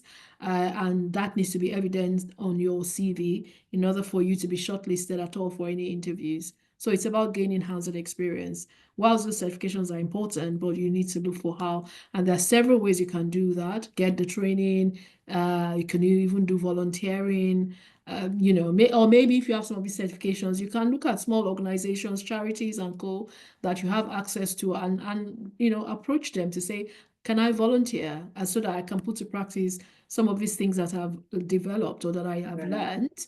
and then that becomes something you can put on your CV. So there are various ways that you can gain experience, but anything else will just be an icing on the cake. But the main thing is that hands-on experience, in my opinion. Okay, Adewumi says, I joined for GRC and I was skeptical about the technical skills involved. And knowing now that we have several job opportunities put me at ease. Really brilliant. There you go. So again, like Adisala said, there's so many, some of these things are different titles. There is sometimes semantics. They just called data privacy manager. You would not think that, oh, it's really GRC per se, but I've been in that role and I sit under the risk and compliance arm of the business, so sometimes you see these titles and you just wonder whether sometimes they can be scary, but may not really be that scary once you kind of get into it. So I would say if you want to jump in. There's no reason to be worried. Okay, thank you so very much. Now, Adesola is within Sterling, and myself and her are going to be running the privacy and GRC program for those of you who eventually will join. Now, before this year, within Sterling, all we used to do was just GDPR. So GDPR is just General Data Protection Regulation / privacy. So we have a program, a 6-month program. We have some people who are currently finishing from that program, but we decided to introduce the GRC element because we believe that it gives a broader scope and it kind of broadens your opportunity really when on your CV you have not just GDPR or privacy, but you also have, even if it's a general knowledge around GRC, that gives you some leverage there. And so we are now going to add that to what we currently have. And that's a new offering that we are going to be rolling out in 2025. So we are really excited about that. We have the curriculum already put together, and we should be looking at launching that in the next couple of months. Okay, so if we do not have any questions, I think what we were supposed to do, thank you, Adesola. I know you have another meeting, so feel free if you have to go, that's okay. I want to quickly jump into data privacy. Now, we just looked at GRC, governance, risk, compliance. Now, the compliance element is where general data protection regulation will come in if we're looking at the holistic GRC umbrella. So there's governance, there's risk, and there's compliance. And regulatory compliance is where, let's say, your GDPR will come in. Those of you who are familiar with GDPR, or those of you who want to get into the privacy space. Now, I got into the privacy space almost 8 years ago, and I didn't need to go back to uni or spend years of trying to study and all of that. I think I gave myself 6 months after I finished. I didn't finish, but I wanted to move from being an IT business analyst to getting into the privacy space. And all I did was I had a weekend crash program, which I did in London, just to give you an understanding of what GDPR means. GDPR stands for, like I said, General Data Protection Regulation. I'll talk about that in a minute. And just to understand the core principles around data privacy. Adesola mentioned the fact that most organizations, regardless of domain or industry or sector, as it were, I expected, especially based on the jurisdiction or the location that they do business, or they have their operations, there are compliance obligations, there are regulations which they need to adhere to around how data is handled, and data of their customers, data of their staff. There is that's personal data now, of course, and that is where the privacy principle is kind of from. Okay, and so in the UK or in the EU back in the days, everybody was talking about being GDPR compliant. Those of us who are in the UK, you remember that we had several emails from different organizations, really talking about GDPR, whether you want them to keep your data, asking for your compliance or your consent, to keep your personal information. These days, you go on online and you want to order something, you have to fill a form, you have to input your data. That data goes into a CRM, it goes to a system, and the obligation on most of these, on organizations, is to ensure that they are handling and they are processing personal data of individuals responsibly. They are thinking about data protection. They are ensuring that their systems have the right and adequate controls, yes, in order to keep these systems secure and free from, threat actors who could come. You hear about different incidents. Those of us in the UK remember Cambridge Analytica and Facebook was in the news for a long time. And it's really because back in the days, organizations just would handle people's data as they seem fit, without asking you for consent. But I'm sure most of us here now know that when you go on a website, you will see them ask you things. You'll see a pop-up. Most times you'll see a cookie pop up to say, are you happy? Or they might just say, this website uses cookies. You can manage your preference, accept all these cookies, or manage, the sort of cookies that they drop. So all of these are just really working towards compliance and all of that. So that's what data privacy really, really focuses on. There are core principles around data privacy. So I know we do not have time. I will quickly whiz through that, and I will share my screen shortly. If you have to go, it's fine. We will carry on and see how far we go. And we know there are a lot of people who are interested in business analysis as well. So I'm going to move quickly now. Just a minute. We're not doing this. So move here. Let me just go to just, very, very briefly, and it's just a few slides.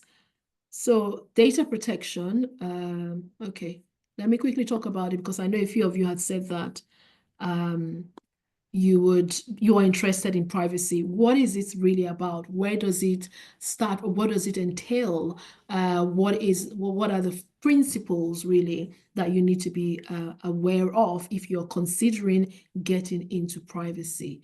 Like I said, looking at the historical background here, the data protection regime, which is set out in Data Protection Act 2018, along with the General Data Protection Regulation, is one that is that's the whole, what will I call it? That's the bedrock, if you like, of what privacy principles are hinged or based on. Now, this again is really taking a risk approach.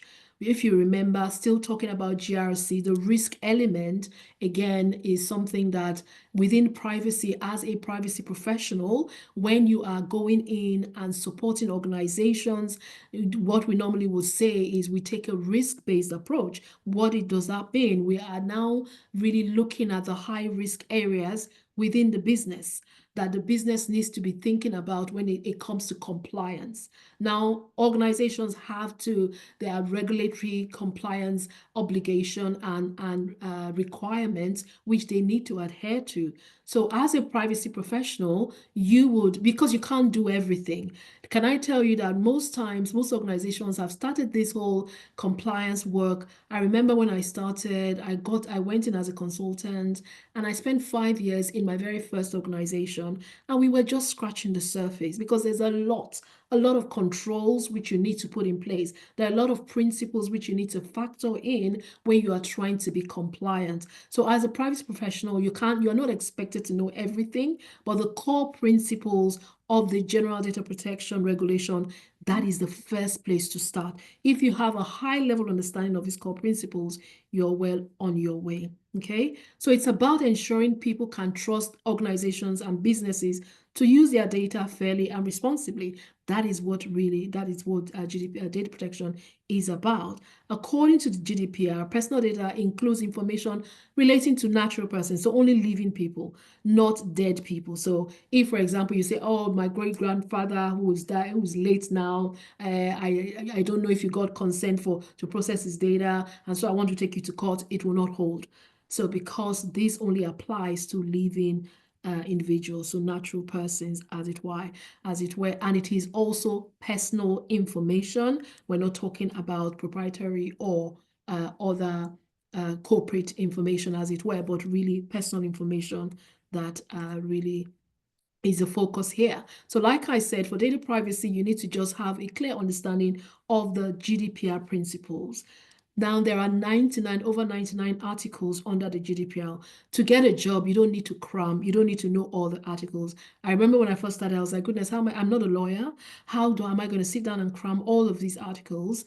And I just found out that you didn't need to. Just have a good understanding of the core principles around consent, around lawful basis for processing. We're not going to go into all that detail now, but it's something you can go away and read more about.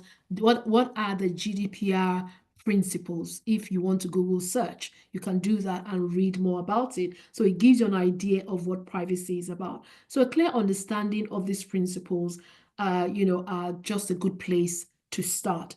The articles, they will come in time as you're developing, as you're growing, as you're progressing, within this career path. You'll now begin to some of these these articles and knowledge around them, but you don't need to go and cram them for you to attend an interview and get a job. I thought I needed to do that, but I found out that I didn't really require that.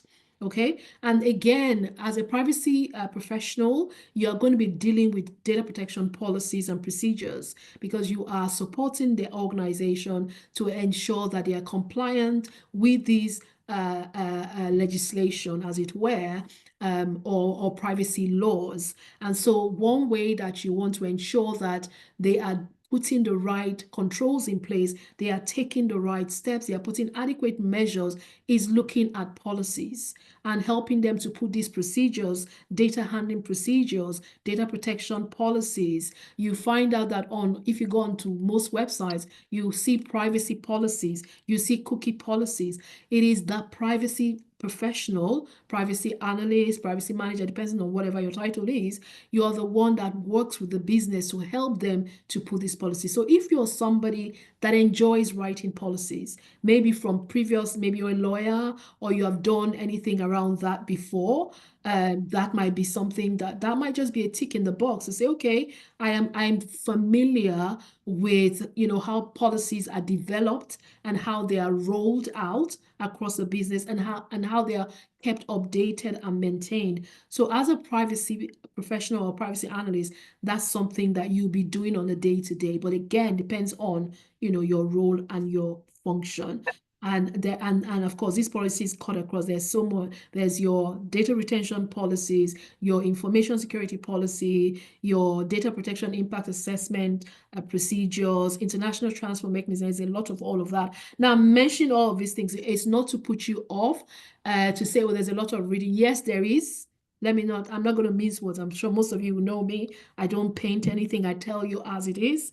There will be a lot of reading involved, but that's at the beginning, just to get a fair understanding of, how these principles relate and how they apply to organizations, whether it's the operations, whether they're a B2C company, whether they're a B2B company, depending on how they operate, whether they're a data processor, whether they're a data controller, it just depends. And all of these things are things that you can develop, you can read over time just to get that. But as you carry on, as you develop, there are changing privacy laws every day. In the US, I remember when I first started, there wasn't anything called, there were not so, I think there were just a few US states that had privacy legislations. But now, I think last time I checked, probably there's over 50 or maybe 70 US states now that have come out with their own privacy legislation. So there's all of that, but you don't have to know everything because it is very dynamic, it's changing all the time. You just need to make sure that you have a way of keeping updated to these changing laws. And again, if it applies to the organization that you're working for, it may not apply in all cases. If you are working for a global organization, they might want to say, okay, where do we have our operations? Therefore, that is somewhere we need to focus on. Or where are we selling to? Where are we, where are our customers? Again, so there are a few things that you need to consider, and then that organization will now determine what framework they need to put in place in order for them to be compliant. And these are things that you as a privacy person will help the organization to determine and you help them to start working towards compliance. Now, again, I just put a few 4 steps to take to become a privacy analyst. 1, acquire the knowledge of data protection regulations, which I already mentioned. Your GDPR is your General Data Protection Regulation. Your CCPA is your California Consumer Privacy Act. Now, this is the GDPR equivalent in California. Back in 7 years, I think 7 years ago, CCPA was the main thing, but now there are so many privacy laws within US, because you know the US states are quite a lot, and each of them have come up with their own. But one thing I want to just emphasize is that most of them are mirroring the GDPR. That's why your starting point should be a clear understanding of the GDPR principles, because most of these laws, the privacy laws that are coming up now, they are borrowing from the GDPR. They are just tweaking, changing here and there, but the core principles are very similar. So an understanding and a knowledge of the GDPR is a good place to start. Then there are professional certifications, but they, like we said again, these certifications are good. They give you an edge, but they don't give you the job.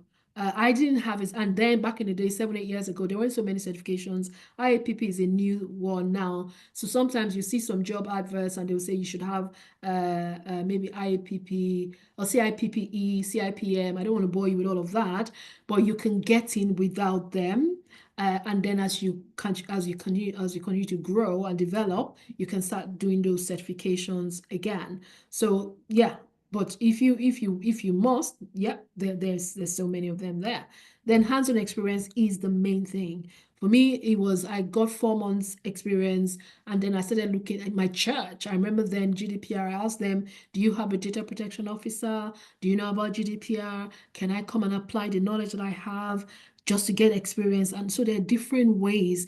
If this is an area that you are interested in, there are different ways that you can gain experience.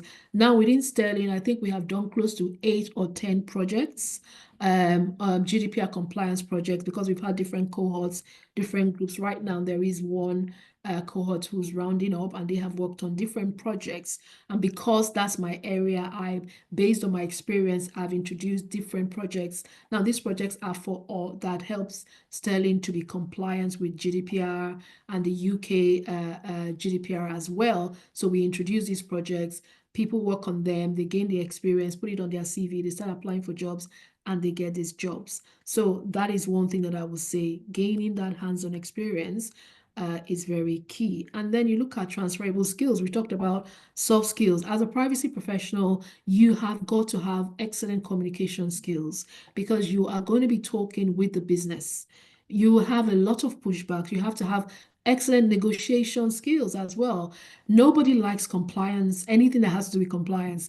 The business will always push back to say, oh, why do we have to do this? So you have to learn how to negotiate, how to, kind of encourage them to say, you can do business, but we can do it responsibly. And this is how, these are the steps and all of that. So you negotiate, help the business to avoid risk, avoid penalties and fines, but still enable them to do business, because at the end of the day, they care about doing business and not so much about all these compliance requirements. Okay, so again, those soft skills are very important, because you're going to be engaging across functional different teams within a business, so you need to know how to communicate effectively. So those are the 4 steps, and all these other bits are just technical skills that you can pick up along the way.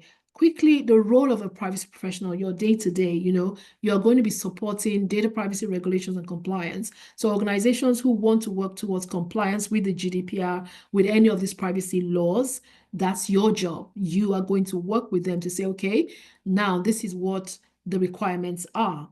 You help them to itemize them. You now say, okay, maybe they want to even understand how their data flows, the personal data of customers that they hold, or personal data of employees, personal data of third-party businesses they work with. You will now help them. You will support them to ensure that, one, they understand where the data is. Because I remember when I started those days, when I asked the question, do we know our data flow? The answer is no, we don't even know. We know data is in emails, personal information is here on Google Drive, it's there, it's in this database, and a lot of organizations were in that situation. They didn't know how vast personal information that they were holding and processing was. And so you as a privacy person will help them to do what you call a data mapping exercise to help them understand inflow and outflow of data so that they can now say, what do we need to put in place in terms of controls to ensure that we are protecting this data well and we are handling this personal information responsibly and we are working towards compliance. So that is one thing that you do. So the information flow mapping is the point two. That's you help them to do that. Then you also be reviewing policies and procedures. Again, I already mentioned that. There's what you call privacy impact assessment. That's another instrument, if you like, that again is required by the GDPR for organizations to adhere to. So again, this is just a success story of somebody I put there who was, I think she moved from business analysis, worked on one of our projects, was with us, and she got into privacy and has done several contracts her background was in law, by the way. So if again, you are thinking, oh, where do I go? And most privacy professionals kind of start from IT, because for me, I was in the IT department, if you like, as a privacy professional. Again, some bigger organizations may have a more robust privacy team, as it were, but most times it might just be the IT department kind of helping the organization to work towards compliance. And I rushed, I know, because of time, but that's pretty much about privacy. It is also very lucrative. I don't know if I put some examples. Yeah, examples of what you could earn as a privacy person. So entry level, you can start 45, 50, 60. I think my first was 70, and then I went up, contracting 400 and over and all of that. So it's very, very lucrative, very flexible. I've been working from home. I was working for a Canadian company, I think I only went to visit, never went into the office one day. And so for those of you who are looking for remote jobs, this might be one that you want to consider. So I'm going to just see if we have any questions, and we'll talk again about business analysis. This always goes over. Okay, someone says interested in data protection / privacy. Okay, that's who is that? EB. Okay, we will put a link for you to book a call if you want to join any of our paid programs. So does anybody have any question about privacy? And I will whiz through business analysis. Who are those that are waiting for business analysis here? Let me know in the chat. Are you interested in business analysis? Is that why you joined today? Yes or not? Any questions? We have really, really overrun. So let me go quickly to business analysis. You guys are very quiet. No questions? No questions about privacy? Does it feel daunting? Does it sound like a lot in its, sorry, let me just move that. Okay, let me see this chat there. Yes, for BA. Okay, how many BA interests do we have here? Yeah, so please book a call if you want to join Sterling. We'll talk about that shortly. It's not just to gist with me. Okay, so business analysis, let's go there quickly. So we've done this, we've done that. Okay, quickly, very, very briefly, it's the role of a business analyst. So let me minimize this. We will go now. We'll finish quickly. A business analyst is anyone who performs business analysis activity. That is pretty much it. The reason I put that there is because sometimes you might be performing business analysis and not realize. Maybe your job title is not business analyst, but you are performing business analysis without really realizing. And so what that will put to you, what that should challenge you to do is to go and find out more about what business analysis entails. And then you might be able to say, oh, actually, I do this. I manage stakeholders.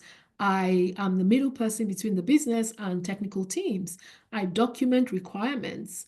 I validate requirements. I support the tech development team That is you. That's what a business analyst does on a day-to-day. But maybe you are called something else.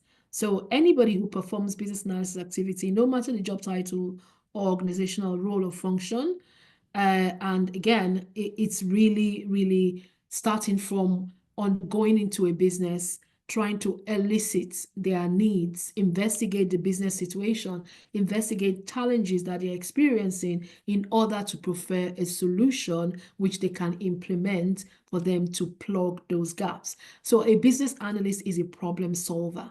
If you are somebody who likes to solve problems and you're very good at it, you're a people manager, you know how to engage with people, that might just be something you do.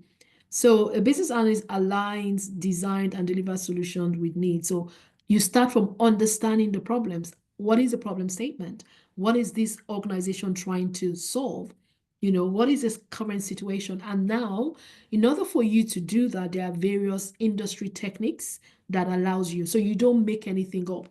You don't sit down in your room and you're wondering, oh, how do I go about this? No, there's no need for that because there are proven industry standards and techniques that you can use, one, to gain understanding of the problems. One might be, organizing workshops, organizing focus groups, or even using visual process maps and all of that. And it's still around investigating that business situation. And that is what you do. You analyze the business needs.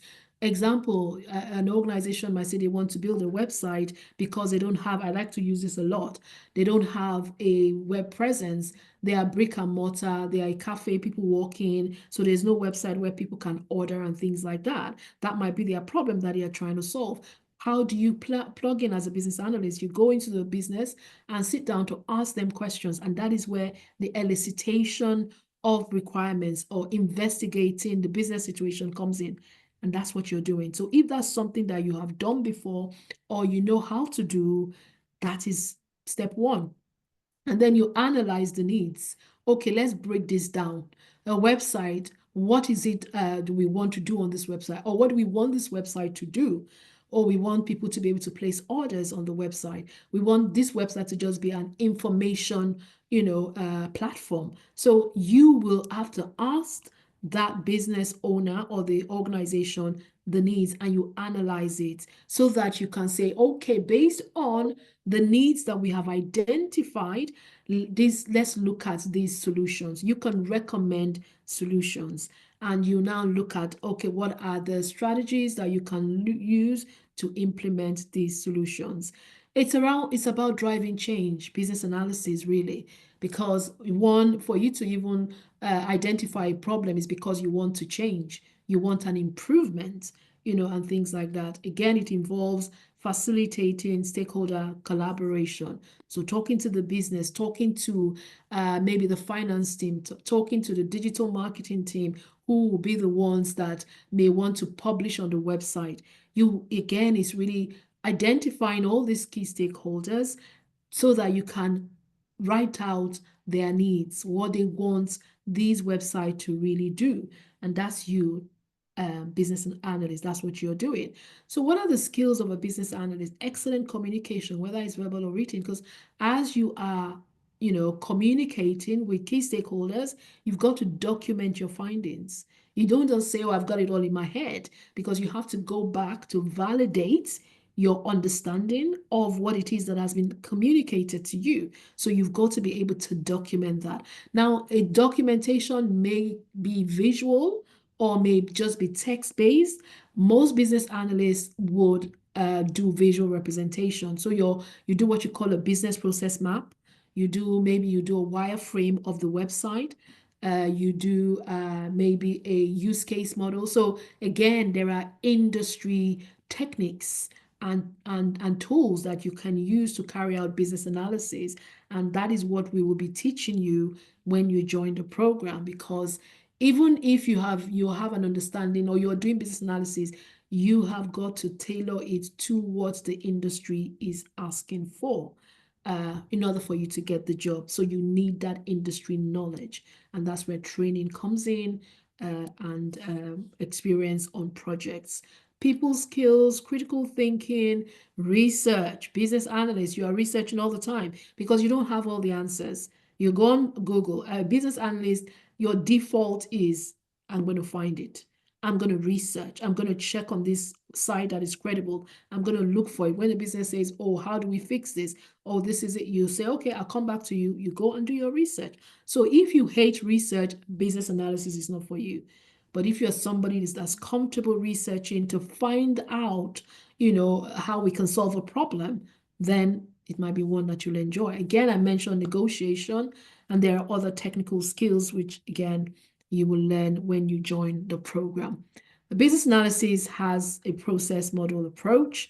And again, most times it'll be you have your business strategy at the top, which underpins everything that you're doing, because at the end of the day, the business is not starting projects for the fun of it. They would have goals and objectives which they want to meet, which will be at the top. And then you as a business analyst, you start from investigating the situation. You consider different stakeholder perspectives. You analyze the needs. Once again, there are industry tools, techniques that you would use. Nobody will expect you to make up anything. There is everything that you need. It's just for you to be able to identify which one is suitable for what analysis you need to do. So your business process modeling, then you have your gap analysis, which is a very common one that you find, on your fingertips, really, because you go into a business and you're trying to solve a problem. You have to start from where that business is today. Where are we today? How is, how are we doing things? What are the pain points? What are the challenges? So that is the current state. Then you have the future state. So moving from the current state to the future state, there will be gaps in between. And that is what the concept of gap analysis or principle of gap analysis really entails. You now say, okay, what are the deltas? What are the pain points? What are the gaps? And what do we need to do to plug these gaps? Now, that is one technique that you will use when it comes to analyzing the needs. Then you evaluate options. So you've done the needs analysis. You now say, all right, okay, we know for a fact these are the requirements that we need to do. Okay, how do we evaluate the options that are out there in the market? So we know there's a problem, and there is so many things and so many ways to go about solving that problem. You, again, as a business analyst, you will have to do your research, evaluate the options. So the website build, for example, you would have to say, okay, business, you can build your website on WordPress, you can build your website on Wix and all of that. So you will now prefer options which the business will look at. They will look at cost. They will look at internal infrastructure. They will look at, feasibility. So there's a lot of things that you as a business analyst will have to present to them, and then they will decide which option to go for. So that's the next step. And then you do your requirements definition using, again, different techniques that you can see in the picture. I've just put a day in the life of a business analyst. So you are that middle person between the business and the development team. Can you mute yourself? And essentially, you're doing requirements elicitation, you're helping the business to prioritize those requirements, you're facilitating discussions to derive solutions by ability, by really going through with different stakeholders. I'm just trying to find that person. Sorry. Thank you. Give me a second.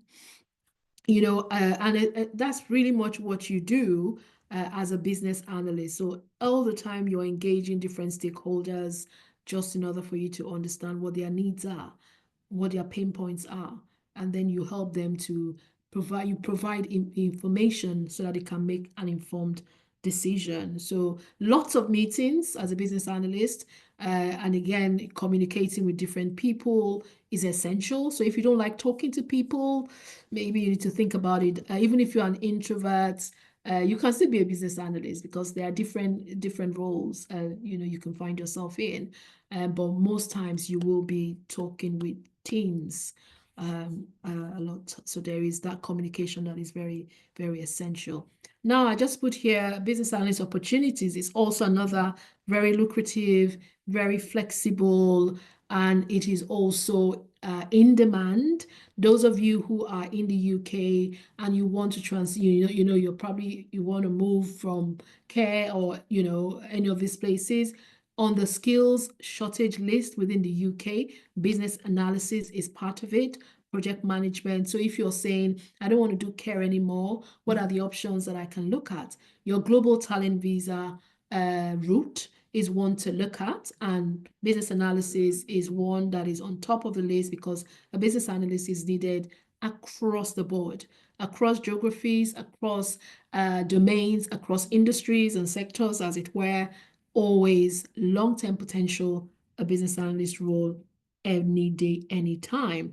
And you can earn from 40 to 50, 60, 70K.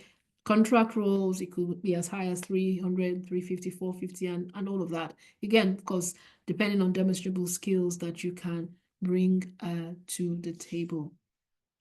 Any questions about business analysis? We shall finish shortly, and I'll tell you about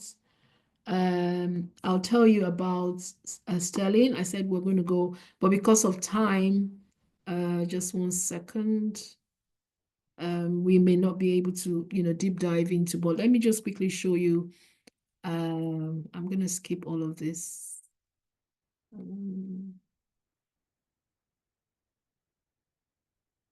Yeah, let me show you this. I'll go behind because I have a list here of different projects that we have done. We have hundreds of projects, but as a business analyst, again, an understanding of these tools and these techniques is very important. And within Sterling, let me show you. Let me just quickly go. So this is one of the tools we use for documenting. So whilst you self-study, you can do you can go and watch videos on YouTube, you can do Udemy courses, Coursera. The only thing is you'll be missing that hands-on experience opportunity, which exactly is what you need for you to be able to get a job. Is for you to be able to demonstrate that, okay, I understand what a project end-to-end looks like. And as a business analyst, this is how, this is how it works, because you would have seen a project through from beginning to end. So this again is one of the tools called Confluence. If you have used it before, type in the chat yes or no. It's just one of the several tools. And now this is one that you will use to document your findings and your requirements as a business analyst. And within Sterling, we have different projects. As you can see, there are different project spaces. Let me just pick one. So we have this CRM implementation project, which we did some years back. We have some regulatory compliance projects. We have some process improvement projects, all of these. And these are real projects that we have used as a business. And so it is not like a case study, but it's actual real. So you can work on this project, gain the hands-on experience and the confidence to apply for jobs. And a lot of people like Oludele, who shared his success story, he worked on several of these projects, even though he had no clue when he started. So this is a tool that you would need as a business analyst. And one of the things I mentioned is that you're documenting those requirements, whether it's via a visual documentation or a text format. This is an example. And then again, what you call a use case model, which is one of there's several models and techniques that you would need to understand in order for you to get into business analysis. Mind you, you don't need to know everything. So if, for example, we have a website project, for example, how do you start? You start from the initiation, working closely with the project manager, and you're documenting the requirements. You're writing it down. You're using different methodologies. Kush mentioned agile methodology, waterfall. So an understanding of these methodologies are important as well, so that when you go for an interview, you can speak the language. You can say, oh, I supported a website build from initiation, and as a business analyst, this was what I did. I documented the requirements, which I picked, I was able to gather from the business, and I presented maybe a use case model. So let me give you an example of a use case model. A use case just really shows the interaction between users and a system, how you want that, how you want maybe you end users to interact with the system. So that again is the way that you will present it to the business to say, you know, this is how I think it should work. And then, okay, sorry, yeah, and then you present it to the developer. The developer now goes ahead. Sorry, I'm just clicking on different things here. I'm not sure. And the developer now says, okay, so this is what you want, and goes ahead to begin to build based on the requirements that you have documented and you have presented to you know, to the developer, for example. So there are different, sorry, I'm just clicking here, but yeah, so this again these are the sort of tools that you would gain access to within Sterling. So you don't, it's part of the program, it's part of the package, sorry. And you will have, I just want to show you a use case model that one of the teams put together. Now, these people started from novices. They didn't have a clue at all. Yeah, so this again is a typical use case model. So even though you know, you're trying to communicate the requirements, if you give a developer the visual, the picture, they will be able to understand what you are doing here. And business analysis, again, it really entails your ability. It requires that you know how to use these tools to work with technical teams. For example, you're not writing code, you're not learning any programming language, but you just need to have a good understanding of how some of these tools are used, so that when you get the job tomorrow and they say, oh, can you please put a use case model together, you're not scratching your head, you know how to do it. You say, oh, what tools do you use? So there is Visio, there is Glyphy diagramming tool, which is an app in Confluence, and there is Lucid Chart. There are so many tools, you know, but within Sterling, we use this, and this is something that you will have practice. So we have our BA manager who takes people through those sessions, and you log in. We have our practice space. So if you come to practice space, you will see, I don't want to go into few people's names, but you would you know, create your own practice space. As you're being, you know, shown how to do it, you are also going into the tool and you are practicing, and by the time you finish, you're confident that when you get a job tomorrow, you know what to do. And we have several of these tools as well. And then there is Jira. When we now move to the development or the build phase of a project, where you are now collaborating with the developer, you now go into Jira. As a business analyst, you're now writing the requirements in form of tickets or user stories. Again, this is so I'm mentioning all of these things because these are things that you need to be familiar with. You need to be able to speak the language in order for you to get a job. I won't give you a job if I ask you, oh, do you know how to do use case models? And you're like, what is that? Do you know how to write user stories? And you say, oh, I don't know. I won't give you, because I know that the project that I need someone to jump on will need someone to hit the ground running. So that is why it's important that you understand how to use these tools and these techniques and what they mean and how to apply them, how as a business analyst or as a project manager or as a GRC specialist, as a data privacy person. There are industry tools and techniques which you need to be familiar with. And all of this is what you get from the training with Sterling. Again, this again is very, very hands-on. We will support you from beginning to the end. We also, you know, offer coaching on CV writing and all of that. So I'm going to stop sharing this one and ask if you have any questions, and then I will quickly walk you one last thing before we go. We have 8 minutes, we'll go. Just to show you, sorry, what you will get if you join. Now there is a link in the chat if you want to join. We have a January start. They're starting on Saturday. That is still open. I think we have maybe 3 slots to fill that group one group we're trying to fill. 7 of you have joined from the challenge. So yeah, if you want to jump on in January, book a call.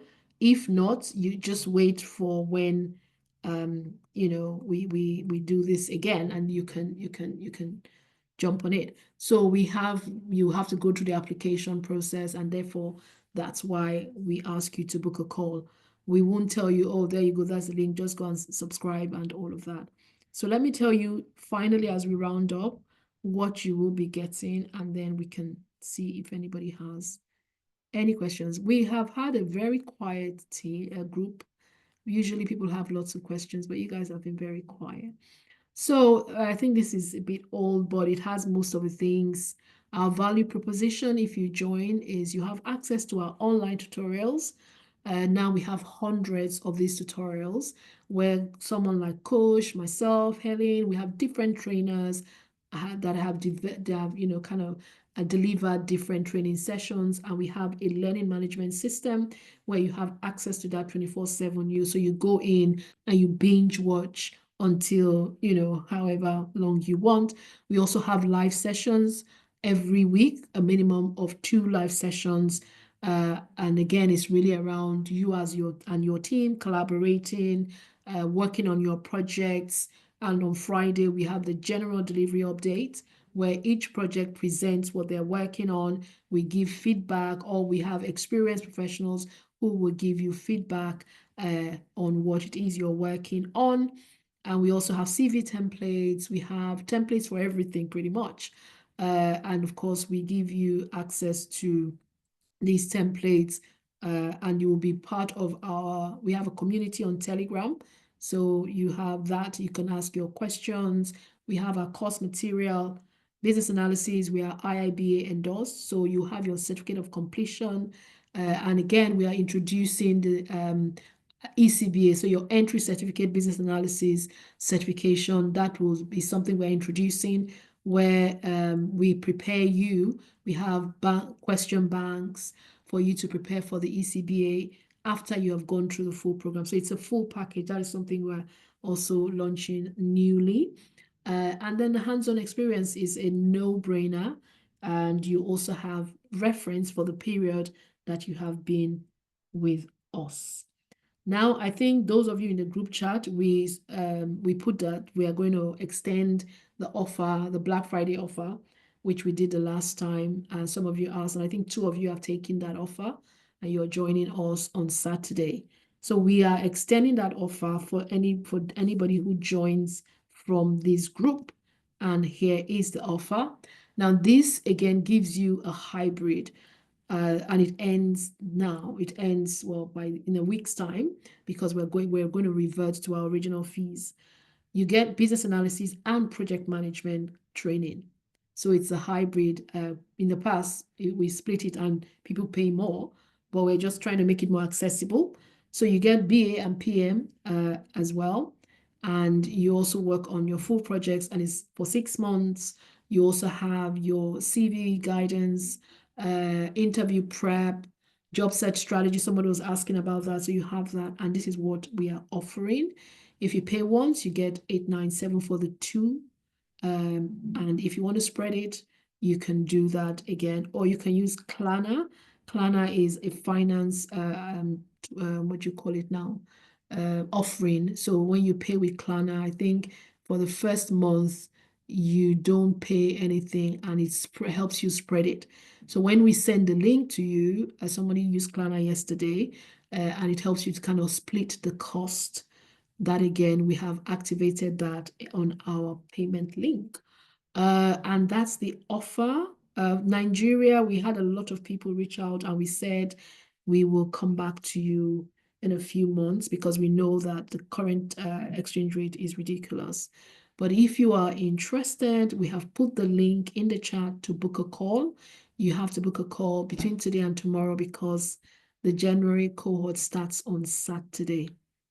Okay, I think we went an hour over. Does anybody have any questions at all for us? And we will end in 3 minutes. I hope you found this useful. Even if you decide that maybe you're not ready, you can go away and do more research about any of the areas that we have covered today. But we want to wish you all the best, and we hope that we'll have some of you booking this call and joining the January cohort. You can also join the WhatsApp group. We'll keep posting different things here and there. But just imagine if in 6 months' time you have joined and you have gotten the experience you require and all the support, and you are on your way to becoming a project manager or business analyst, earning what you want and the flexibility that you require. Imagine what that would do for you. So take that away, and I wish you all the best, and thank you for being on here. The recording will be shared probably by tomorrow or Monday, and we look forward to welcoming some of you. Have a good evening. That's the link if you want to book a call. It'll also be in the WhatsApp group. If you're in the WhatsApp group, we'll put the link to book a call. Feel free to do that. Have a good evening. Good night, everyone.